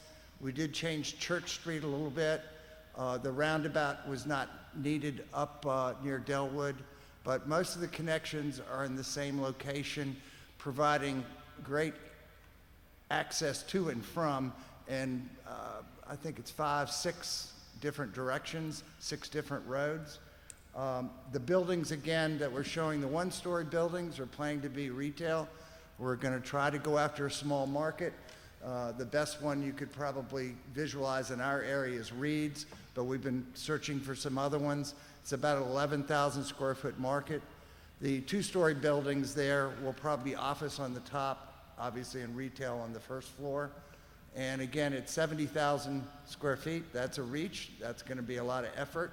But Steve Vermillion is obviously still in the deal since we added all this commercial back in. So some of our financial success or failure is still riding on getting tenants in for the commercial and retail space. Want to remind everybody that we're putting our stormwater underground, which is expensive, but also doesn't take up space with a lot of BMP and ponds. We're saving 45% of the trees because we have the huge common area to the west, and we actually are saving 20% of the existing tree canopy, and the open space, totaling the urban open space and natural open space, is almost 20% of the site. So this site is still well buffered from the existing neighborhoods. It's closest to Vermillion, but we've been able to increase the buffer to the back of the homes on Delwood. Glendale. Why I keep saying Delwood? Sorry, BJ. BJ's here, so I got a BJ on the mind. On Glendale. And the buffer, obviously with the park to the west, is anywhere between 160 and 340 feet. And our parking is almost double what's required.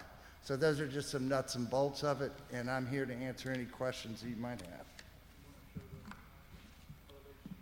have. We did have the elevations. If you had any questions, Jack?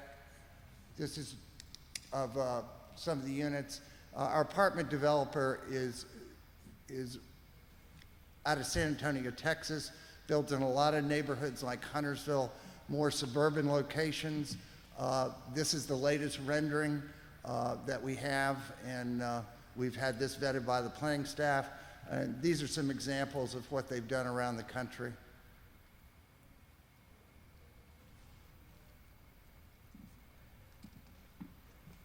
Okay.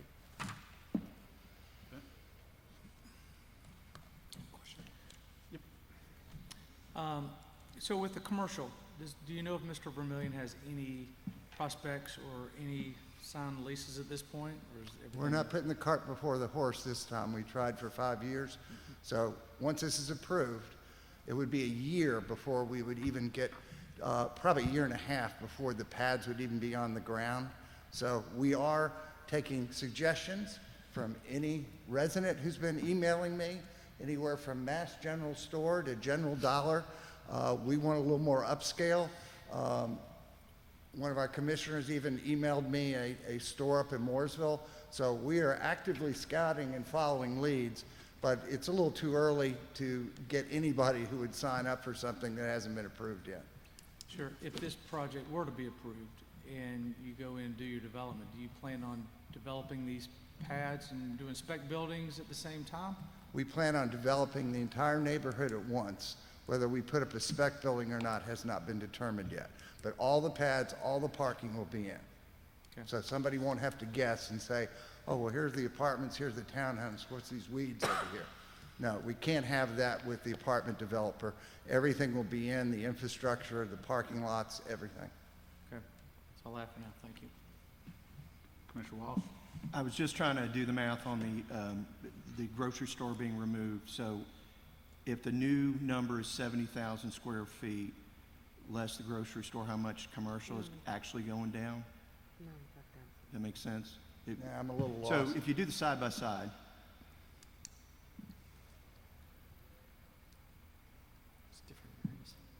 essentially what was in red was about 90 if we didn't get the large supermarket, which we just put that building in there. More typical would have been that red would have been 48,000 square feet. And by the time you add the smaller retail commercial buildings in red, it would be 90,000. So that was the more realistic number. 90,000 is the small red buildings? And the grocery store if it was 48,000 square feet.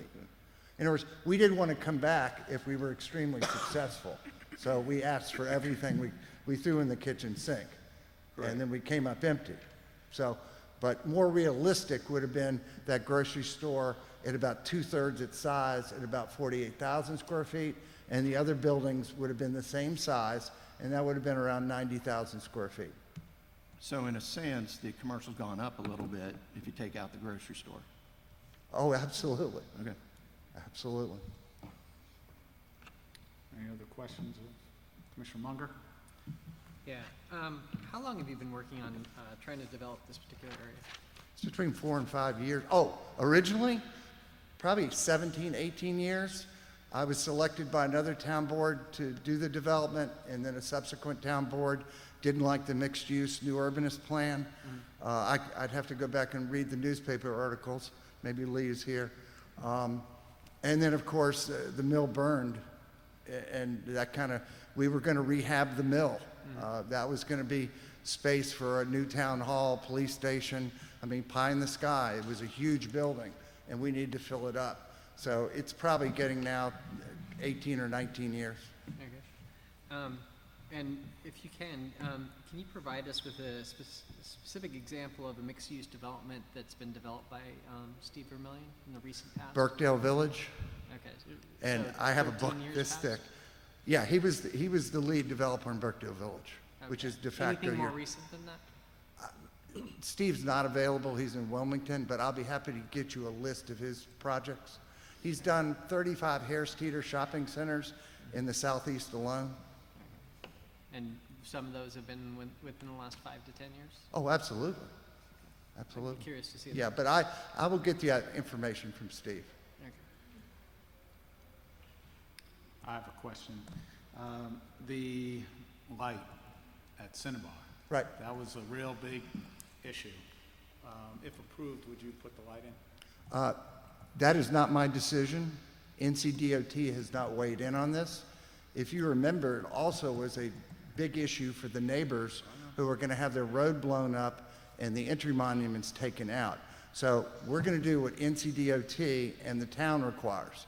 At this point, we have not, as usual, we've heard from the town, we've had comments back, our TIA accepted, but we don't have a final ruling from NCDOT. But there are other options for pedestrian crossings if a stoplight is not warranted. So we're open to seeing what NCDOT says and coming up with a pedestrian solution if the stoplight is not warranted for traffic. Well, my question is, if they don't require it but allow it, I'm not aware they do that. well, they were willing to do it on another, over. That would be news to me. We don't plan to voluntarily put in a traffic light that NCDOT doesn't require, simply because, you know, they are our gatekeeper.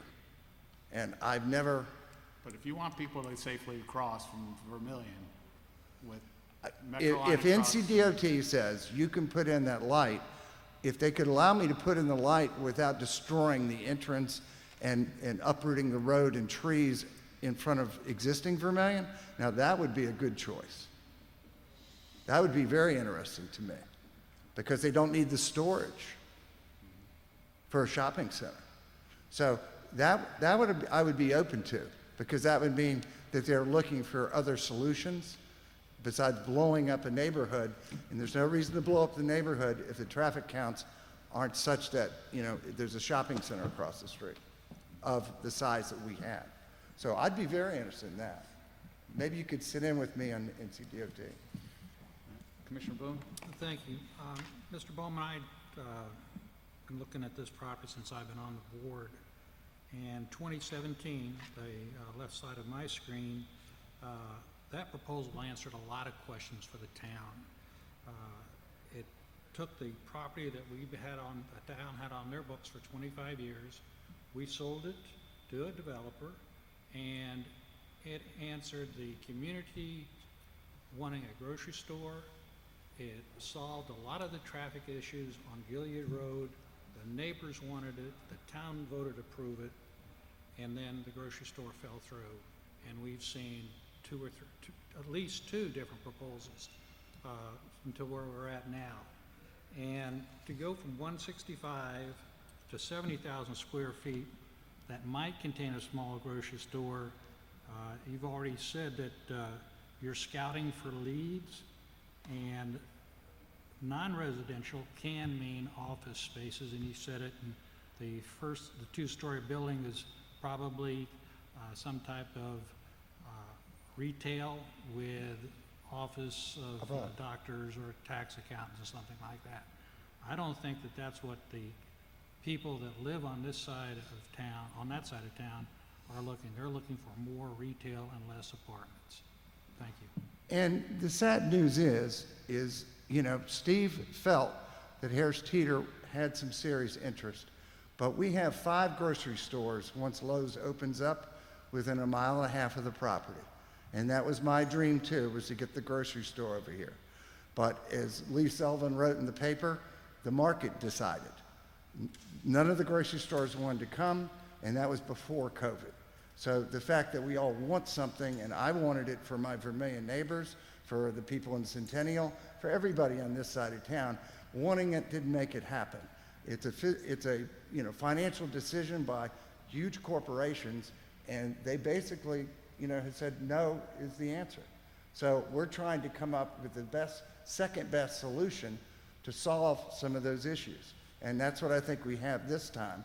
We obviously didn't meet your requirements in January, but by moving up from 22,000 to 70,000, putting that goal in front of us, it's going to be a challenge, but we think that's the best solution on this side of town. Again, the traffic counts at Rosedale are in the low 30,000 cars a day, and the traffic counts up at Burkdale are 30,000 a day. And where the new Publix is going in on 73, which is 5 miles away, remember Steve's rule, they have to be 5 miles away from a current store, that traffic count is in the low 23,000 a day. And we are only at 8,900. So that is your market. That is why they're saying they're not coming. They'd rather be near the interstate or on a heavily traveled road. Well, I'm not going to debate the issue with you, but Aldi's has come into Huntersville. Publix, like you've mentioned, came out on Highway 73. And your argument of they want to be on the interstate, there's examples all over the state of North Carolina that shows big supermarkets away from the interstate. Well, this was, widely taken to every grocery store possible by Steve Vermillion. And I think his ability and his expertise in the industry is well known. And, 4 years, 5 years, $450,000 in engineering expenses, that was not just kind of a flippant effort. That was a full-blown effort by a really top professional in his field. And that's what the marketplace has said. So sooner or later you have to move on. And that's what we've tried to do with what we think is the best option. Any other questions? Commissioner Hines? Yeah, this for Mr. Semino. Mr. Semino, if the plan was not approved and they had no option other than to develop the property as it was in 2017, is the 60,000, I think he said 60,000, 70,000 square foot grocery building, is it conditional? Is the plan approved that that is the only thing that could be in that site, a grocery store, or is it open to anything that is zoned commercial? Anything that would fit that commercial zoning. It was not specified that it has to be a grocery store. Okay. Everything up to that point was the square footage, and it would be a grocery store. And as Mr. Bowman mentioned, they were shooting for the largest footprint that Harris Teeter had at that time, but were expecting something less. And per that plan, I mean, it says up to 165,000 square feet. Could they have just done the development with 50,000 square feet? No, and that's kind of what happened. I mean, what happened was they wanted to cut back on the commercial substantially. And so the initial proposal was 22,000 square feet. And so staff, working with the town attorney, is this a substantial change? The answer was yes, because that's much different than what the town board thought and much different than what the public thought. So, we full well believe that the intent was to build what was approved in 2017. And if it was a grocery store, they always bring in the out parcels. They're the anchor tenant for that reason. And so that was a viable development. Without the anchor tenant grocery store, it changes. Okay, thank you. Mr. Phillips? For the applicant, would you guarantee any percentage of retail instead of just saying commercial? The first floor of all the buildings is what we're going after. Because- And, yeah, the first floor, because, you know, retail doesn't want to go up on a second story unless we're in New York City or something. So we'll commit to the retail on the first floor. And then if there's a problem, we'll come back to you because we substantially didn't do what we said. And if the market says, no, that's ridiculous, we'll have to come back and tell you. But that's what we're going after, is the first floor of all those buildings as retail.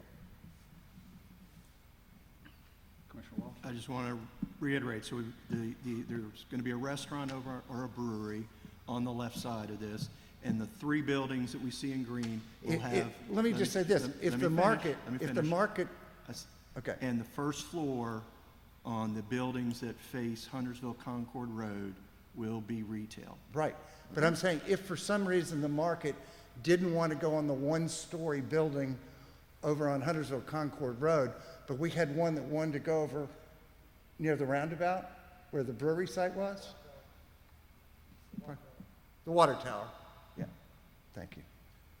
Tucson corrects me. So in other words, we want to have flexibility. It's not restaurant, brewery. What retail site could go there? If it ended up being a Ferrucci's and a bakery there. I mean, we're going to really try to get a nice mix of tenants that will support the neighborhood. And we want to do it all on the first floor. Okay? Any other comments? We have a few people signed up and some remotely. All right. I do want to acknowledge that we did receive a number of emails. Sarah Chambers, Kathy Jones, Steve Tram, Amy Hallman, Anthony and Samantha Maglianico, Ann Dispensis, Rachel LaFawn, Lynn Betancourt, Kelly Harrison, Christy and Zach Bortle, Kristen Hofield, Bradley Brand, Katie Faraci, Lindsay and Eric Crone. So I'll ask our town clerk to put those in the minutes. And then again, you have 24 hours after the close of this hearing to send any emails in. Our first speaker tonight will be somebody we've missed for a long time, Miss B.J. Caldwell. And after that, Amy Hallman. You do have 3 minutes. Is Ms. Caldwell still here? Okay. I have copies. Good evening. Please state your name and address, and you might be out of practice. You have 3 minutes. Good evening, everyone. Nice to be back, and I hope COVID has been kind to you. I lost a lot of family and friends, but anyway, life goes on. BJ Betty Caldwell, 14521 New Haven Drive, Huntersville, North Carolina. Generation 2021 did not start the injustice of unfair treatment to descendants of the enslaved African in America, but can be the one to set in motion changes to correct it by listening to our story and hearing our pain. Black citizens in Pottstown and in East Huntersville communities suffer from internalized oppression. Because of our race, we were relegated to the section of land where we were, by laws and action of the government, set into a pattern that could displace us and our culture and destroy our homes, and it never seems to end. After the Civil War and Reconstruction, there are 4 communities original to the area. Pottstown, designated in 1909, and homes that grew out of it on Church Street, Central Avenue, and Delwood Drive. Land owned by Scrooby Gibson sold parcels to blacks in the area called Gibson Park. And in the 1950s, east on Holbrook Road, New Haven Park was developed. In the 1990s, Huntersville Community Development Association, in conjunction with the Farmers Home Administration, built homes in Whispering Pines. Homes in the Mill and in Old Huntersville are east of the railroad and are the most historic in Huntersville. Today, each area is surrounded by Vermillion or Valencia, and hear me clearly, the areas have gentrified. In the new millennium, developers and investors have been on a fast track to be famous and multimillionaires, by offering to purchase homes in the area I call the last frontier. Come in and you can see the trees. When residents are offended and seek help from the government in order to remain in our homes, they are looked down upon because of having owned the property for many years and were not able to improve it. Many play the devil's advocate and ask why we didn't want some developers, investors to make their own fortune. I have been told you can make some money too. The money given, $30,000, $40,000, $50,000, will not buy a home any place in the county. Too bad for you, but you helped make another millionaire. Well, I'm here tonight to pass on the good news to some and the bad news to others. For those who call Huntersville, East Huntersville home for over the last 120 years, it is good news to hear for people who have become developers and want to buy out our land. The communities have gentrified, meaning 4 churches whose members have gathered there for over a century are now under the gun, or shall I say, the shopping block of developers and investors. So I end by saying, feather in the caps of developers and investors whose dreams have come true, and dirt in the faces of us whose dreams of holding on to our land and culture bit the dust. Thank you very much for your time, and I have copies for you. You want to give those to Mr. Roberts, and he'll hand them out for you? Next speaker is Miss Amy Holman, and then Charles Gelslider. And then you might have some people calling in, I assume. Good evening. Please state your name and address. You have 3 minutes. Hi, I'm Amy Holman, 100 Cambridge Road. I don't know how I go after that. For the last 9 months, as a very vocal and engaged citizen, I have heard from each of you stress the importance of buttoning down every detail, from the TIA to the planning board red lines to the specific number of apartments and concrete number of trees to save to the sidewalks to pour. We are right to be concerned that we cannot get a commitment for either a grocery store anchor or any specific types of retail for Vermillion Village. We are right to be concerned when we hear the term potential office space when thrown around. I believe in the number of rooftops we've committed to add already in our downtowns. We need to make sure that the retail is indeed coming and has a place to go. If we continue to approve more residential, particularly in lieu of retail, we are lessening the actual acreage on which to put said retail. With Vermillion Village, Vermillion Front, odds and end rentals being built around it, and North State, we will have at least 260 new homes of apartments and townhomes within a half mile, all within our downtown only, before anyone starts on the current town hall corner lot. And since the residential developers bought that adjacent lot too, we can only guess. I've seen a commissioner response say the current plan is actually smaller than the original plan. Like that's a plus. But the number of townhouses has increased because the retail has decreased so significantly. The overall footprint isn't our point at this time. With the original plan was presented, the anchor was appealing to masses. And like that 2-acre parcel we're all familiar with, residents were capable of swallowing the parts of the original project that they didn't like in order to progress the downtown and get the parts they do want.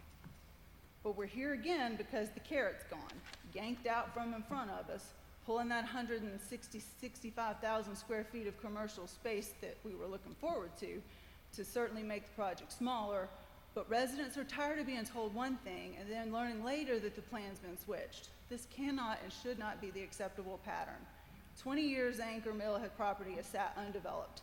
The last 10 years, though, seems to be an exercise in wearing you and us down. The town invested significantly with our tax dollars to grow the downtown, to assist this very aspect of downtown development. Was that done for the apartments and townhouses and a sprig of potential office space? Also, I believe it's important to consider the residents who currently live there. If you approve this vote at a later date, you're telling these longtime residents they can't stay there unless they want to sell their homes to the developer because they're not even on the plan. But don't worry, they can buy back into their own neighborhoods from the developer. I'm not even going to discuss the tax implications because, you know, voting to approve this at the later point signals you're worn down and too tired to help us in our town. Please don't be that vote. Please help us out. Thanks. Thank you. Next speaker, Charles Gelsenleiter, and then Miss Kathy Jones may be calling in.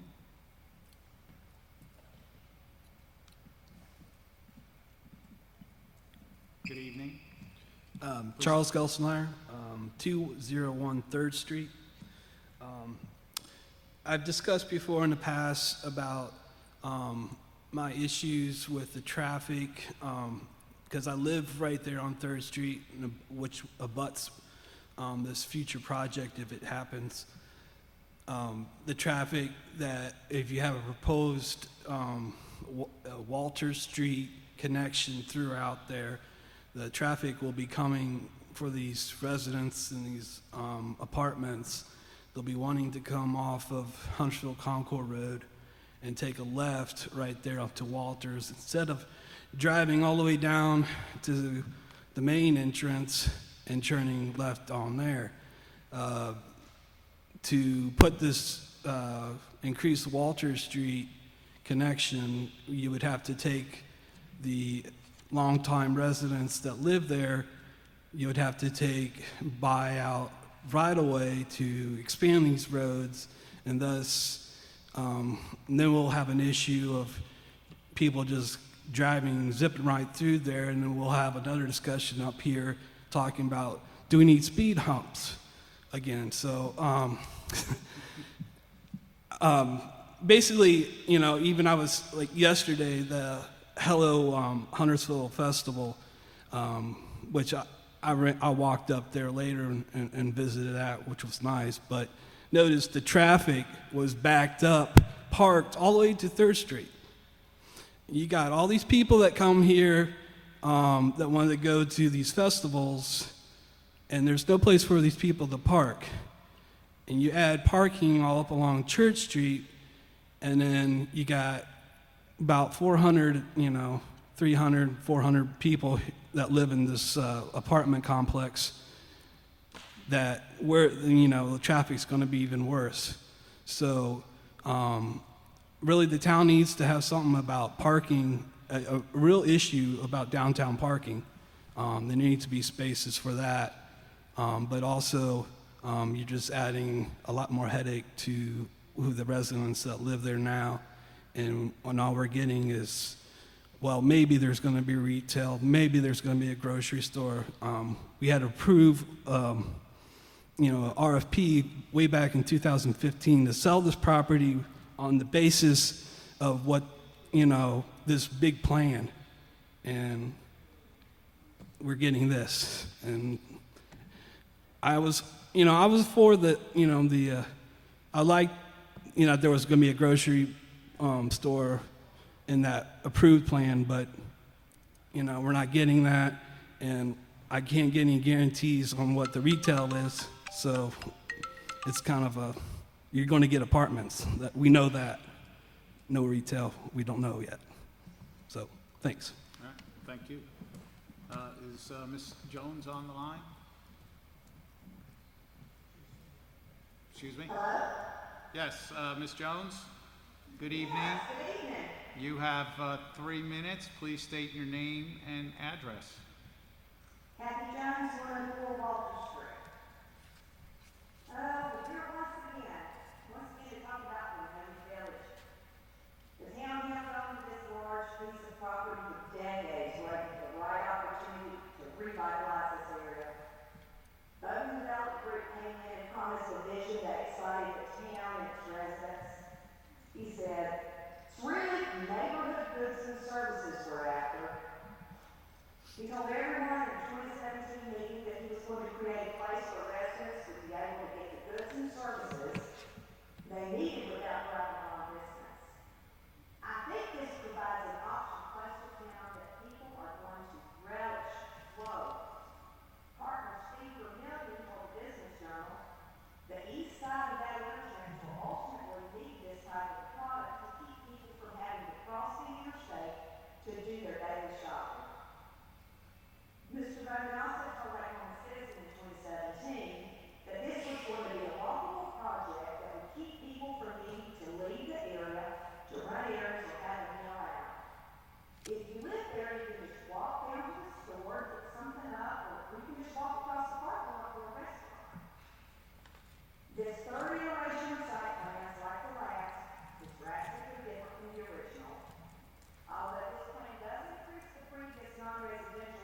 22 to 70,000 square feet, it still doesn't guarantee non-residential will be anything other than offices.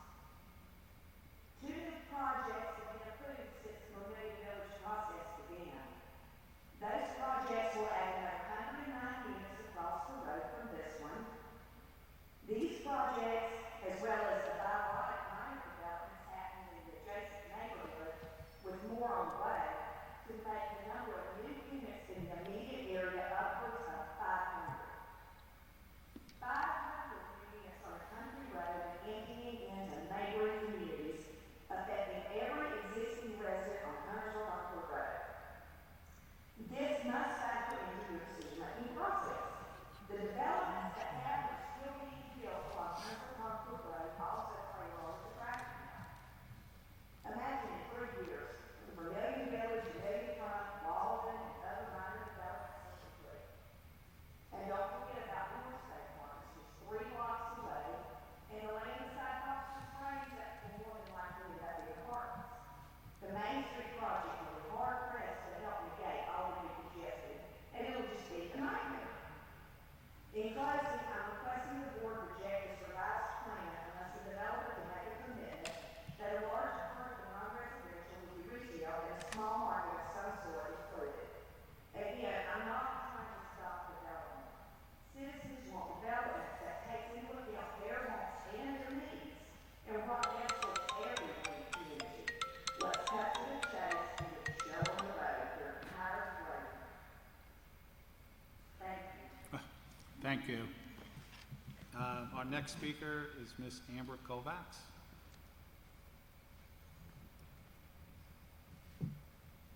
Is she on the line still? You just need to unmute.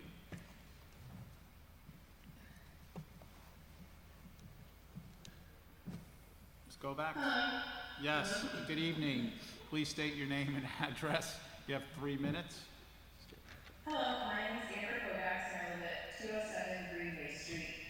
I recently reached out and met Mr. Bowman at his office to discuss his plans for the Anchor Mill project because after attending the virtual community meeting, I had more questions that I wanted to ask. Upon discussing the plans with Mr. Bowman and hearing his plans, I expressed that if he was able to have the shops and retail that he discussed in these plans submitted to the town, that it would be something that could benefit existing residents as they deserve something for all their losses. Upon review of the most recent plans, I see that there is intended space for commercial. The term commercial is far too broad of a term that makes the intention sound great, but without a commitment to specific kinds of retail in lieu of office space, I cannot get behind this. As a resident on the edge of the project, I'd like to see this be developed to benefit the people that are already living there and provide them something when they're using so much. Shops, places to eat, grocers, etc. are things that I believe most residents could see being beneficial. Without Bowman's commitment to specific retail, but rather commercial, we risk offices being placed in these spaces, and we're back to square one with no benefits in the foreseeable future, but loss of land. With so many high-density projects already approved, this project should remain the retail, commercial plan it began as so that it can help bring the town's vision to fruition. I ask that if assurances cannot be made for specific types of retail, do not approve this project until they can do so. If the developer cannot make good on his original project, perhaps we should consider selling this property to a developer with a vision more aligned with the town board, and its residents. Thank you. Thank you. All right, that's all for our public speakers, I believe, on this subject. Any questions of staff or the applicant? You'll have 3 minutes at the end to sum up. That's part of the new rules. I have a question, Mr. Simino. So we just heard, and we've, what's the difference between retail and commercial, and is there any way that the town could require something specifically to be built on 1 or 2 floors of any development in our town? In terms The of whatever? town in and of itself could not do that, but an applicant can make commitments to do that through the conditional zoning, and you can agree. And I think you heard Mr. Bowman mention that that's what he would be willing to do. Now, there is a fair comment about, well, commercial could be anything from A to Z.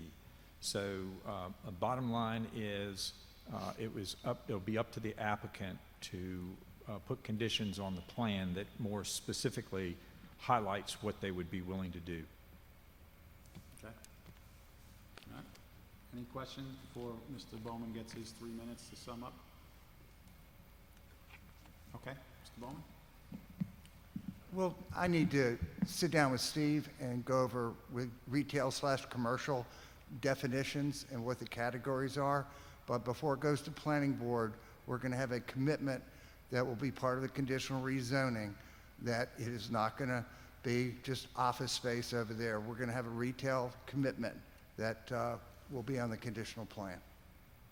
Okay. But I need Steve to sit down with me and let's really map out the different types of uses so you will know what those are and our commitment to that first floor, which would total 47,600 square feet on the first floor. There's only 22,000 square feet of office. Okay. All right. That's the equivalent of a huge grocery store split up amongst a lot of different tenants. Can you give us those numbers again? I'm taking. The total is 70,000 square feet we're showing in the 4 buildings, and it's 47,600 first floor and 22,400 second floor. So we'll have a commitment there before we go to planning board, and we'll share that with all of you. Okay. All right. Is that good? All right. Thank you. Any other questions? I'll close that public hearing, and we'll move to item 8C, which is conduct a public hearing on petition TA 21-01, amendments to the Huntersville zoning and subdivision ordinance to comply with state statute 160D. Thank you, Mayor. Board members, enters the staff report into the record. This is an amendment to the entirety of the zoning ordinance in the subdivision ordinance to comply with 160D. And that's what the state statutes have been modified across North Carolina.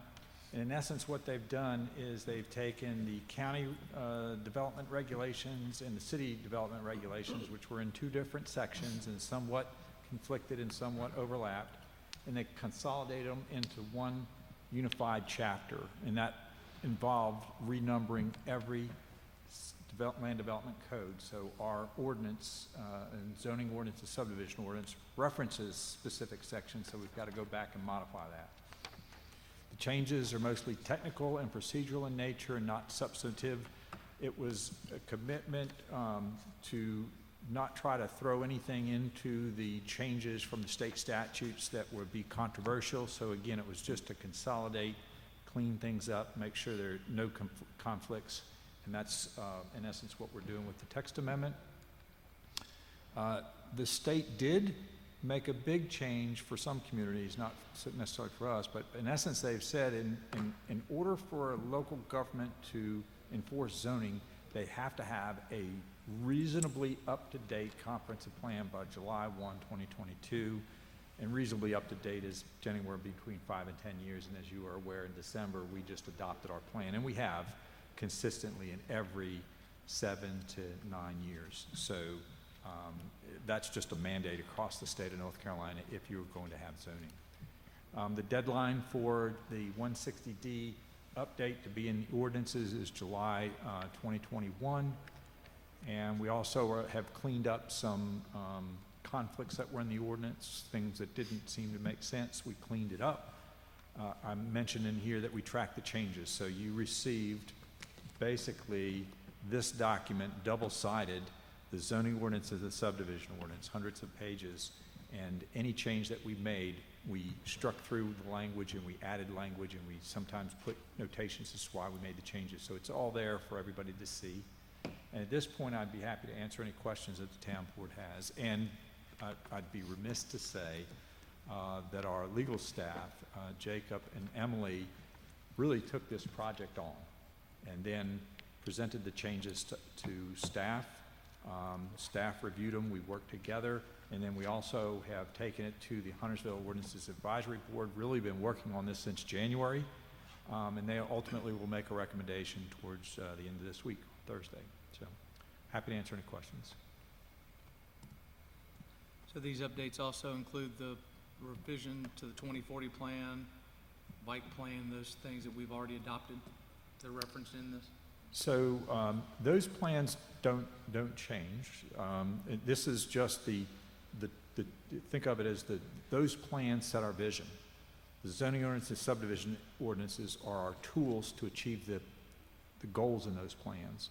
And so the tools are being modified to comply with the state statutes. Thank you. Okay. We have one person that's signed up to speak. This will be interesting. Mr. Holman, come on up. Please state your name and address. You have 3 minutes. Good evening. Good evening. Lee Hallman, 100 Cambridge Road in Sherwood Forest. And on that note, before I start, I'd like to thank the town for helping us get the traffic situation straightened out in Sherwood Forest. The elementary school out there was generating a lot of traffic onto Sherwood Drive, and a few people mentioned it to you, and I was out there today, and there might have been a dozen cars in the queue, and they were moving them through pretty quickly, so thanks for that. So I won't cede your 3 minutes, but since we're all family here, we got them from 3 to 12, so that's a lot. No, it worked. It worked. Now, I mentioned that to one of the teachers that was out there running the line, so I appreciate that. So, let me start my 3 minutes now. I just got one more revision. I know this isn't the topic, but it's not on topic, but I think we're in the edit mode of that document anyway. So, and I'm speaking today to make a plea to remove references to the rail transit station in downtown. I realize this agenda item is to adjust wording to align with the state, but also know that it'd be well past time to remove this reference. I've spoken to most of you on this topic, as well as Anthony and Jack, and all agree, some reluctantly, there is no rail transit coming to downtown. By leaving the high-density exception for zoning districts within a quarter mile of the non-existent rail station, we are not energizing our downtown. We are inviting developers to come maximize profits by building apartments at the expense of the public. There are 13 places in the zoning ordinance that waives density restrictions based on rail transit. They need to be removed. If high density is your goal for the downtown, then let's put it to a vote. Better yet, refer to the 2040 Community Plan Survey, where livability was the last thing those surveys wanted in downtown. Developers will do what the ordinances allow, train or no train. This exposure saw 134 apartments approved on the southwest corner of downtown, and now another 292 apartments proposed in the northeast quadrant.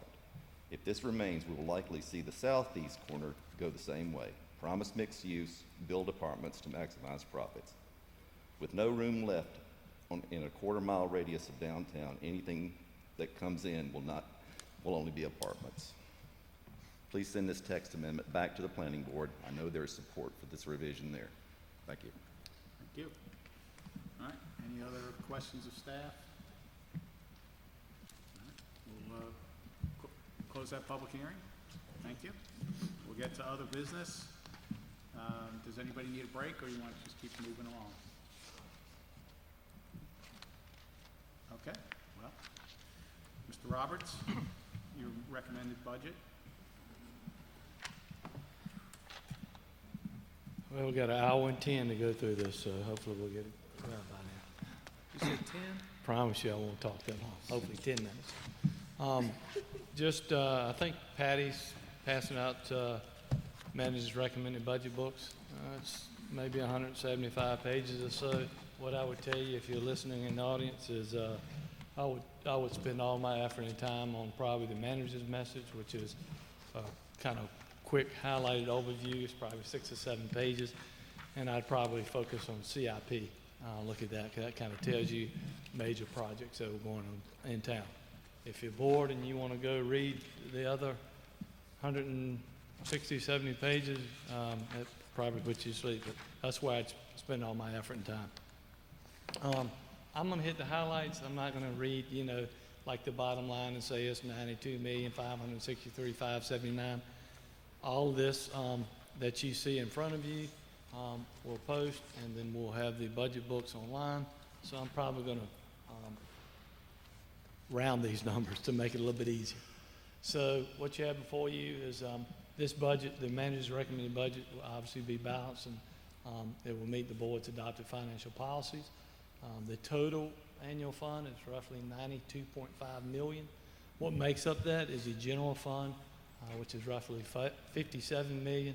You can see there's an increase from 2021. This is capital driven and also personnel driven. From the enterprise funds, there's two enterprise funds. That is the electric fund and HFFA, and you'll see more details on both of those. The enterprise fund being the electric is $29 million, and the reason for that percentage increase you'll see later on is you're looking at a substation, very heavily capital intensive, and some real reliability issues. HFFA, about $3.6 million. Reason that's down, COVID, memberships, et cetera. And then various special revenue funds that make up the rest of that to give you that $92.5 million. As far as property values, for the first time ever, over $10 billion worth of assessed value. So $10.6 billion of assessed value. Value keeps increasing, even though COVID's been around. We are rocking and rolling, more than 3% highest in the county. As far as the property tax collection, that represents our largest general fund revenue. Tax rate staying at 24%, which it has been the last several years. And what does one penny typically generate?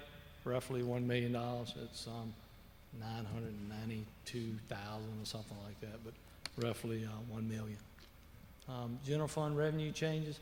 What makes up the general fund revenue? The top three is property tax, sales tax, and utility sales tax. So if there's a big hit or there's something wrong with those, that has a major impact on our budget. We talked about solid waste fees earlier. That's going up. We proposed to increase that by $25 to $109 annually. And as we talked earlier, that's about 51% of that. Stormwater fee, we've talked about at our previous board meeting. I can't remember the exact date, but increases to the stormwater fees, and those changes range from 9 cents to roughly $4 per month. And that's across the whole gamut from residential, commercial. This is all based on the impervious surface that you have. You'll see residential broke down in various categories based on the impervious surface. But we have a lot of stormwater projects that we're working on. Those are typically not the $5 and $10 projects. Those are multi-million-dollar projects that we have in the pipeline now. There's no change to the $20 vehicle fee. I recommend keeping that the same. Back on March 15th, 2021, the board moved forward with 7 non-sworn positions that were added. The other positions that are in this budget that are proposed is a public information officer, 2 planners, a planner 1 and a planner 2, a plan review and engineering, and those, the 2 planners and the plan reviewer are all related to the growth that we had and trying to get projects at the door sooner. Looking to convert 2 part-time positions to full-time, admin assistants, which is the front desk person at Town Hall, and also a parks maintenance position, and then also add 4 public works positions, trying to get our sidewalk rocking and rolling. The sidewalks from an ADA standard, we've got a lot of ADA compliance issues that we have to work on, and then also adding new sidewalk. And these are looked at those in a half year. As far as personnel, what's in the budget from the manager's recommended budget from a pay proposal is funding a COLA at 1%, average 2.5% merit pool. What are the other area agencies around us? You saw that sheet in one of our workshops of what are the other area agencies around us doing is roughly 3.5% average. We're doing something a little bit different for the police, as you can imagine, and as you read in the news what's going on the police frontage. Less people want to be police officers, obviously, for various issues, family-related issues that people just don't want to be police officers anymore. The pool's a lot less to draw from. So what we're looking to do with this manager's recommended budget is pull the sworn positions out of our existing pay ranges, create separate pay ranges, increase their minimum pay for new officers for $46,500, and for sworn positions that are below the midpoint, looking at doing an additional 2% market adjustment to try to get those up to midpoint. As the mayor's probably very aware, because he sits on some of these boards in Raleigh, retirement percentage increase adds just for that 1.25% increase that is occurring as a $200,000 impact to our budget. Excuse me.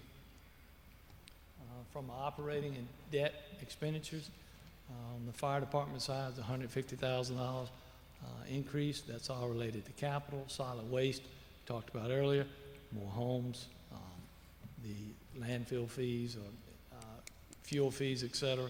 We anticipate that would be an extra $337,000. Power bill spending from sidewalk for the ADA compliance and new sidewalks, increase of $890,000. You're going to start to see the town really push forward on sidewalk connectivities throughout. Planning department downtown study and mobility study. As we get all these plans coming in downtown, we've got to look at what are we going to do from a road infrastructure downtown to also what other areas that, what do we want those to look like to develop. From the debt side of things, there's no new debt service issue or service payments funded in FY22. Total debt service for FY22 is roughly $4.7 million. That's a small decrease. From a general fund departmental capital, we're purchasing 16 police vehicles. From the Parks and Rec side of things, doing several resurfacing projects in the playgrounds that pour in place resurfacing from Berry and Holbrook Parks to North Meck basketball court resurfacing to Bradford Park softball, paved trails, and multiple truck replacements in Park and Rec. And on the pile bill side of things, we're replacing the salt spreader. We're also adding a truck, flatbed truck, and excavator. All this is related to getting the four-man woman crew up on the sidewalk, the new crew. General fund balance, major capital. What you see some of these numbers in here, just to let you know, these are numbers for this fiscal year. Obviously, Farrelltown Parkway, I wish it cost $350,000. It costs a lot more than that. That's why I say look at the CIP. You know, you'll have various dollars in various fiscal years.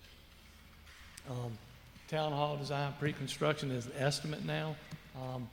You will see a contract hopefully come back to you for design build on the May 17th meeting. This is a placeholder for what we think design pre-construction will cost.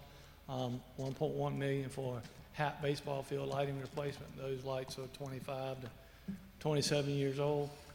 Stumptown Road extension, this project has been in the CIP for some time. Commerce Center Drive is a fairly new project that connects Holbrooks over to Gillett Road. That project is new in the CIP. Farrelltown Parkway, you've seen in the CIP.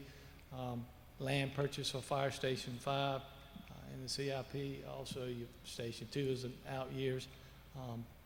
Park storage and maintenance addition at Siegel. So we're looking to do what I'd say pole barn sheds out at Siegel, as we're obviously losing some of our storage. We're taking on more facilities, also more parks. Church Street to Holbrook Delwood, continuing that project.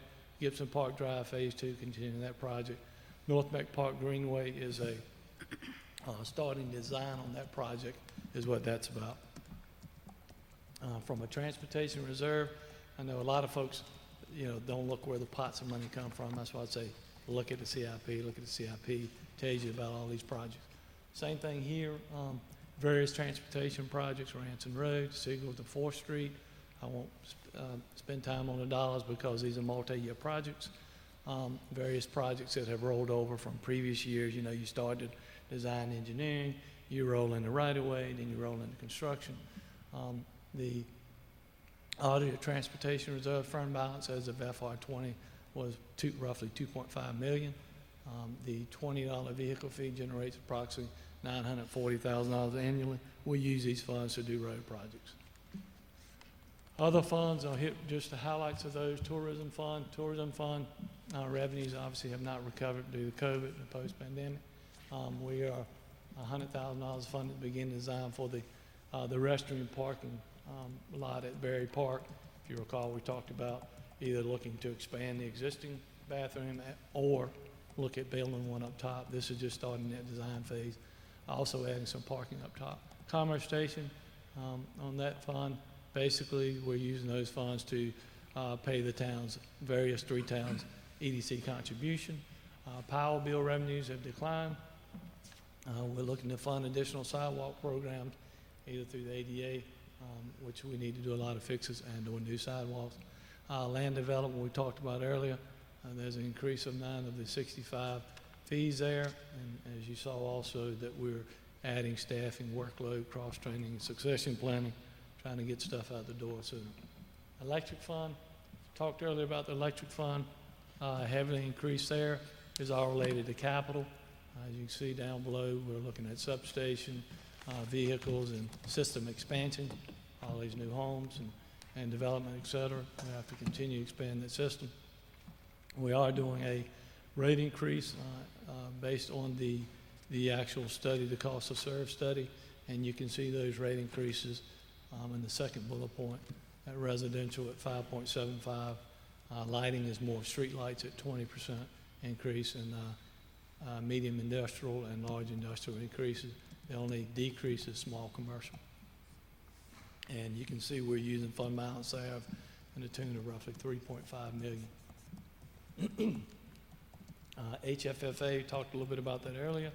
Obviously, there's been some decreases there, but they're doing a heck of a job keeping that facility open through COVID, and basically actually breaking even, but then generating in the last few months. So from HFA standpoint, the membership revenue is budgeted to decline. Overall budget expected to increase by about 3%. The annual budget is roughly $3.6 million, and there's capital with COVID obviously has come down some because you not generating as much revenue, so capital is down to about $50,000. There's a couple things looking to replace there. No use of tourism funds, and then also they're covering a small amount of debt service. The ARPA funds, you're going to hear a lot about that. You've probably seen a lot about that on the news, in the newspaper, et cetera. We anticipate maybe in the next week or two that we'll know what our first sort of, I'll say just check will be. They're talking about as much as $17 million over 2 different time periods. So the first one could be roughly $8.5 million that we anticipate. There's still guidelines to come out on that. There will definitely be some budget amendments and meetings that the board and staff will have to have on how do we use those funds, what can they be used for, and we'll have to recognize that revenue, and I'm telling you there will be additional budget amendments associated with that. And then the steps moving forward, we'll look to coordinate a calendar for budget workshops if needed, and submit your questions, try to answer those. Budget document, as I said, 175 or so pages. Spend your time on the manager's message in the CIP. This will be posted Wednesday, May 5th. Budget public hearing, May 17th. Hopefully adopt the budget June 7th. That's my hour and 10 minutes. You sounded very excited about it, I can tell you that. Well, I mean, all these people stayed. I wasn't listening. Could you repeat that, please?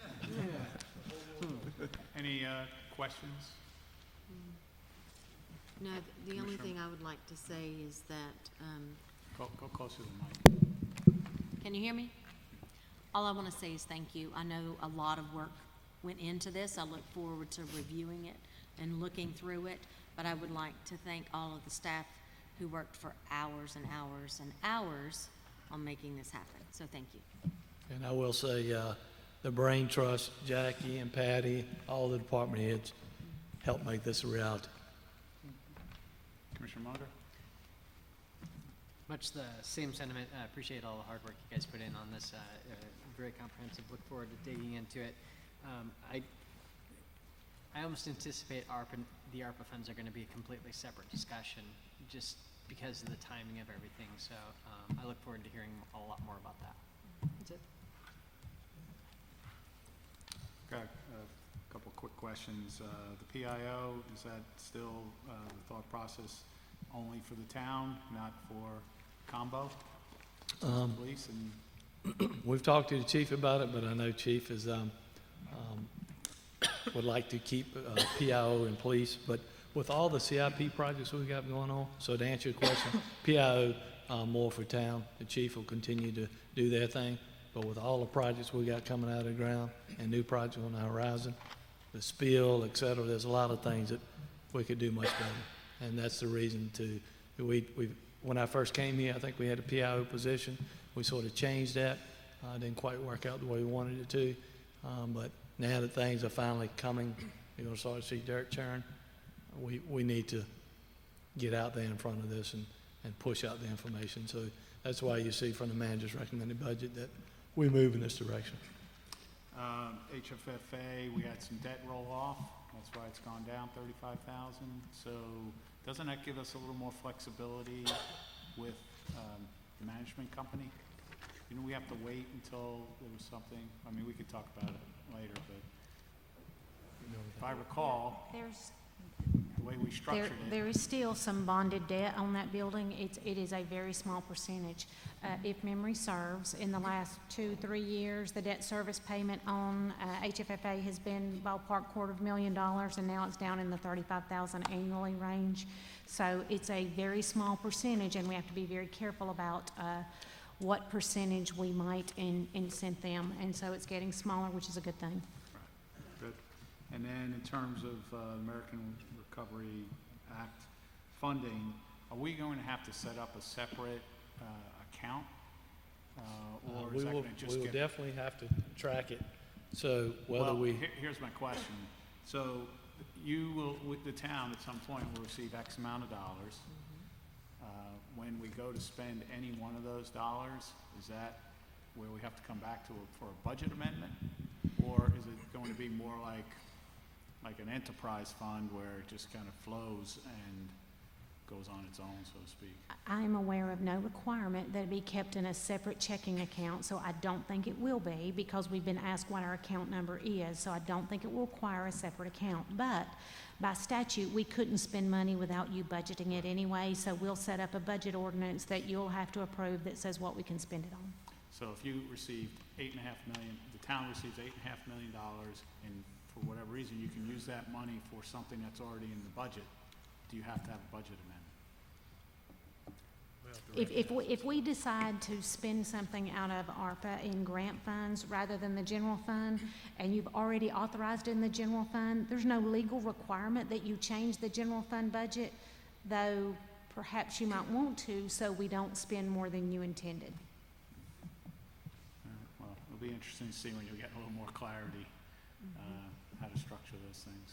So, I mean, it could be just, it's not that it's cumbersome, but you're constantly amending your budget. It may not look that great to the general public, but it is what it is. So, okay. Commissioner Bloom? Mr. Roberts, what was the date of the question that's due back to you on the budget? I saw that last screen and just... We got all the way up to the date you adopted, so the sooner the better.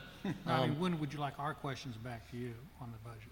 Once we go through this? How about we'll get together with the team and send you out an email tomorrow, and then sort of set some timelines so that we make sure we're adequately have time to have a meeting if we need to. So we'll send you out an email on that. Oh my God, if you were asleep, you're awake now. Is that in the budget? My recent memory is that we typically don't hold a workshop until after we have our public hearing, because we wait to see what the public has to say about the budget. So we're happy to get your questions as early as you'd like to give them, but ordinarily we don't meet about it to discuss it till after that time. Thank you. Okay. Anything else? All right. Actually, yeah, this is kind of unconventional, and I'm going to put Jackie on the spot. So what I've learned doing this is that a lot of regular citizens are paying more attention, and they have a lot more questions.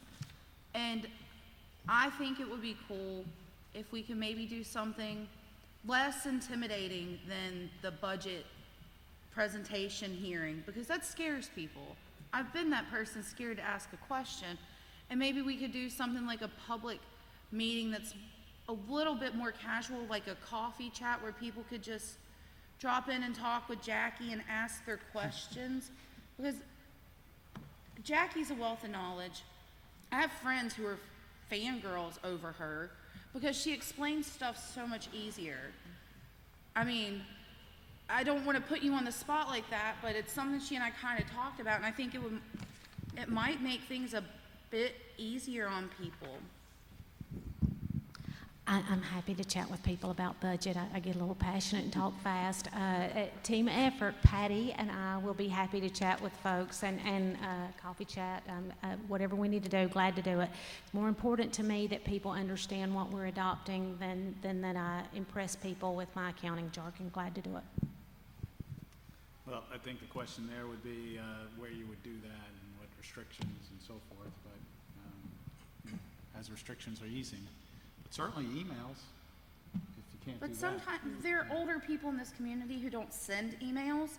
There are people who have anxiety disorders. I'm one of them, and I've kind of busted through it sitting up here. But people want to ask questions like, what is a fund balance? What is this? What is that? And Jackie's so easy to sit and talk to, and I've learned a lot from her. I'm sure everyone else up here has learned so much from her, and I'd love to give citizens that opportunity, that they understand and have that chance. You know, maybe 2 people show up, but that's 2 people more educated about where the tax dollars are going. And maybe they can just stop by town hall, have some coffee. I don't know, I just feel like, I don't know. I feel like it's a different approach to things. Maybe you can do a Ring Central call, and then you don't have to worry about where, and if it's convenient, people can do that. Would you think people would be comfortable with that? With what? A Ring Central call? I mean, that's going, but it's just, I'm concerned about older people who may not, like, I've had lunch with somebody the other week who doesn't do any of that. They don't it's kind of hard to teach people how to do stuff like that so quick. I don't know. Just something to talk about, think about before we actually have a vote. And then any question any citizen has on the budget, just call us, email us on that. As you know, Jackie and I are very open, and Jackie loves this stuff, so she will spin it any way you like it. And just give me tonight, and I'll be able to answer any question too. So. I would Commissioner just Beth? say, I think that it's an excellent idea to do something. I would leave that in Ms. Huffman's court in regards to how she would like to facilitate it if she is game. But I would also want to say that, by law, we have to have that, the public hearing and allow the public to come here officially to speak. But I am encouraged that could be an addition to. Yeah, it's absolutely an addition to, because there are people who, I know last budget wanted to speak, and then they didn't because they didn't want to come off and feel like they were uneducated. So they just kept I'm just trying to put something out there in the universe where Jackie can shine and do what she does and provide regular citizens the same services we're so lucky to have. Well, and the fact is that anytime you're able to sit down with one of the experts who can explain it, it makes it easier to understand. Mm-hmm. So I think that's a great opportunity for us to do another outreach as well and help the citizenry get what that budget, what this big packet is, right? And ask all those questions. So I'm in if she's in. And I'm in too if anybody wants to call me. I can meet with them too.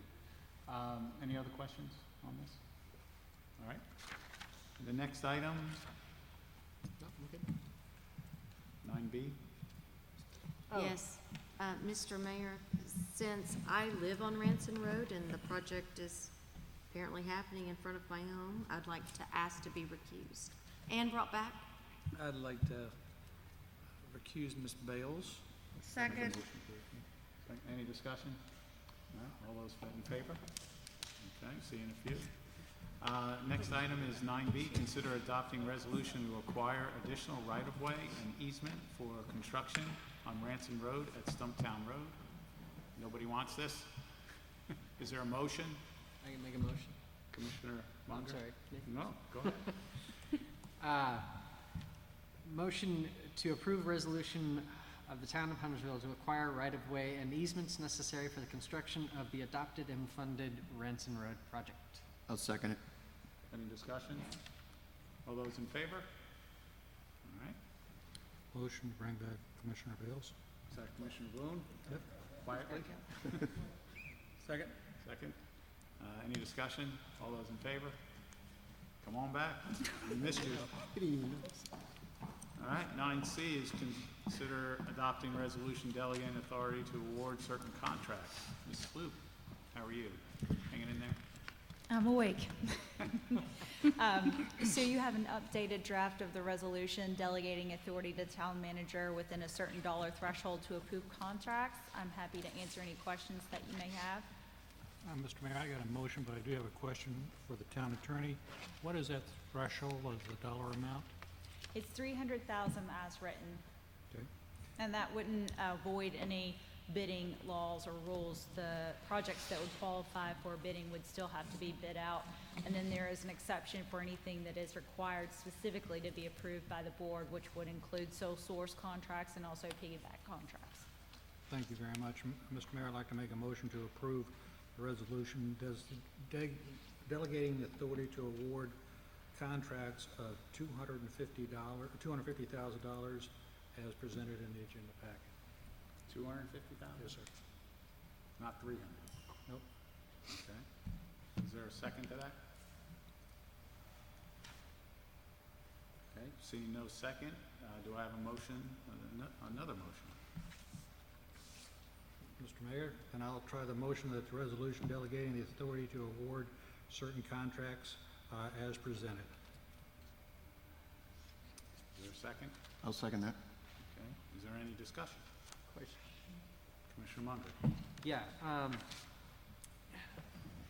Ms. Sloop, thanks for providing the list of all the contracts between $100,000 and $300,000. Can you tell me real quick, all of these that were given to us, did they appear in consent agendas over the period of time that they were, I mean, how were these presented to us? Were they? It depends on the dollar amount for the contract as to whether or not it would have been presented in a consent or possibly had further discussion. Because they were all contracts from the previous 2 years, I wouldn't be able to speak specifically, but I could ask for more information from finance. And also, we could take a look at some of the previous agendas. But given the dollar threshold that you requested information about between 100,000 and 300,000, Yeah. They could have been either on the consent, or if there was a specific bid threshold that needed to be met, they likely wouldn't have been on consent. They would have just been on. But as long as they didn't have to follow some sort of procedural manner, they would typically be on consent. That's correct. Yes. Okay. I would like to make a amendment to the motion. I'd like to make an amendment to the dollar amount to move it from 300,000 to 100,000. I can get more specific if needed. Well, is there I'll second that. second? Okay, Commissioner Phillips? And Yeah, if you don't mind, make the kind motion, of you the make- reasoning on you that, speak on it. right now, my understanding, is there a specific threshold right now as it exists? We don't have a delegation in place right now. Okay, so it's kind of a big first step for us, and I have absolute faith in Jackie. I have absolute faith in Anthony. I know you'll make very good decisions financially. It's about who's next. The net people that follow you, and making sure that they have the same level of integrity. And just 300,000 is a really big number to me. 100,000 is a relatively big number to me, but it feels like the right first step, and that's why I'm looking at 100,000 as opposed to 300,000. I mean, I agree. $100,000 is a lot of money, especially when it's not your money.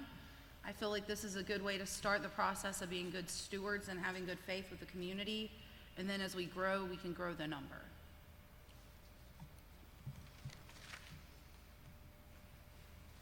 I'll just make one comment. I did a quick read-through of the spreadsheet that was sent, and it seemed to me most of those were already obligated, approved situations. So those things would have to come back and be voted on again. Most of them were budgeted items, so you would have addressed those with the budget. As to the change, I would have one question just for clarification. I know that the reason we added the summary section was primarily to address contracts that were in the 100 to 300,000 range. Would we still want the summary of contracts if we lower the threshold to 100,000? I'd be okay with You made not. the motion. Sorry. You made the motion. I would be okay with removing that requirement for the summary if the number was 100,000. Okay. Any discussion? So basically what you're voting on right now is pretty much the same language other than $100,000 limit and removing the requirement to send in the summary of contracts. Correct? All right. So every contract coming in higher than 100,000 has to come to the board for approval, even if it's not approved in the budget. No, not if it's approved in the budget. No, it would. Oh, it would. I'm That's what I saying, to said. address your question, that the way that it's currently written are for items that have already been budgeted for. So if it, based on the amended motion, even if it's already been budgeted for, if it's 100,000 or more, it would still have to come before the board. That was my point, and I went against my point. So, Is there a do you way, have is there a way? question? Well, I guess the question or my thought process is, can we exempt those that are already approved in the previous budget over that $100,000 threshold? Because I don't want to get into, I mean, could we get into a jeopardy situation, it's approved in the budget CIP, and then we don't approve it, and then it just kills it, something we approved a year ago? They're actually two separate issues, the budgeted items versus the contract approval. And so this resolution is to address specifically the ability to award and execute a contract. So that's what this delegation specifically addresses. So we would need something clearly set forth regardless of whether or not it had been budgeted. But for an extra layer of comfort, we obviously added in the caveat that they would need to, if they were going to be delegated to Anthony, also be approved in the budget. So that gave you an extra layer of protection for approval. Yeah, the idea of this whole thing was to simplify, and if you start going down the path potentially that's been mentioned, you're not simplifying. And I didn't study the spreadsheet, but to me, in a quick look at it, and I can't give you a percent, but it seemed like a lot were already budgeted. They were part of road projects or engineering for something and all that. And then, don't forget, they bid it out, many of the others. So, anyway. Commissioner Walsh? Yeah, Mr. Mayor, I will not support this. I think the $300,000 number we've discussed, I think it's a reasonable number. If we have a future problem with the town manager, we'll deal with it then. Any other? All right. All those in favor of the amended motion? All those opposed? All right, so we go back to the original. Any additional comments or questions? All right. All those in favor of the original motion by Commissioner Boone? All those opposed? Just for clarification, the original motion was for 250,000. Oh, sorry. No, it wasn't. 300,000. As noted, as presented. Nobody, oh, okay, I understand. Nobody seconded that motion. The one that was approved, a motion by Commissioner Boone and seconded by Commissioner Walsh. All those in favor? All those opposed? Okay. Thanks for keeping us on that. Thank you. All right, final item on our agenda tonight is the 9D, consider approving Rosedale Nature Park, Dog Park rules and regulations. Mr. Mayor, I'm going to make a motion that we defer this till our next meeting on May 17th. Second. Okay, any discussion? Mr. Jaycox has been here for 2.5 hours waiting. I know he has. I know he has. I apologize. I think this particular item, I don't think that we've had an opportunity to really vet through it, and I think give us 2 weeks and let us circle back. That's fine. I'm gonna second the motion if you, Well, if you're not. it's been seconded. Oh, who's second? I didn't hear that. Commissioner Phillips. Okay, thank you. Any, do you have a Sorry, comment? Michael. That's No. all right. Sorry, man. All right, so the May 17th? Yes. All those in favor of deferring? Any opposed? No? Sorry. All right. Motion on the consent agenda? Motion to adopt the consent agenda. Second. Any discussion on that? All those in favor?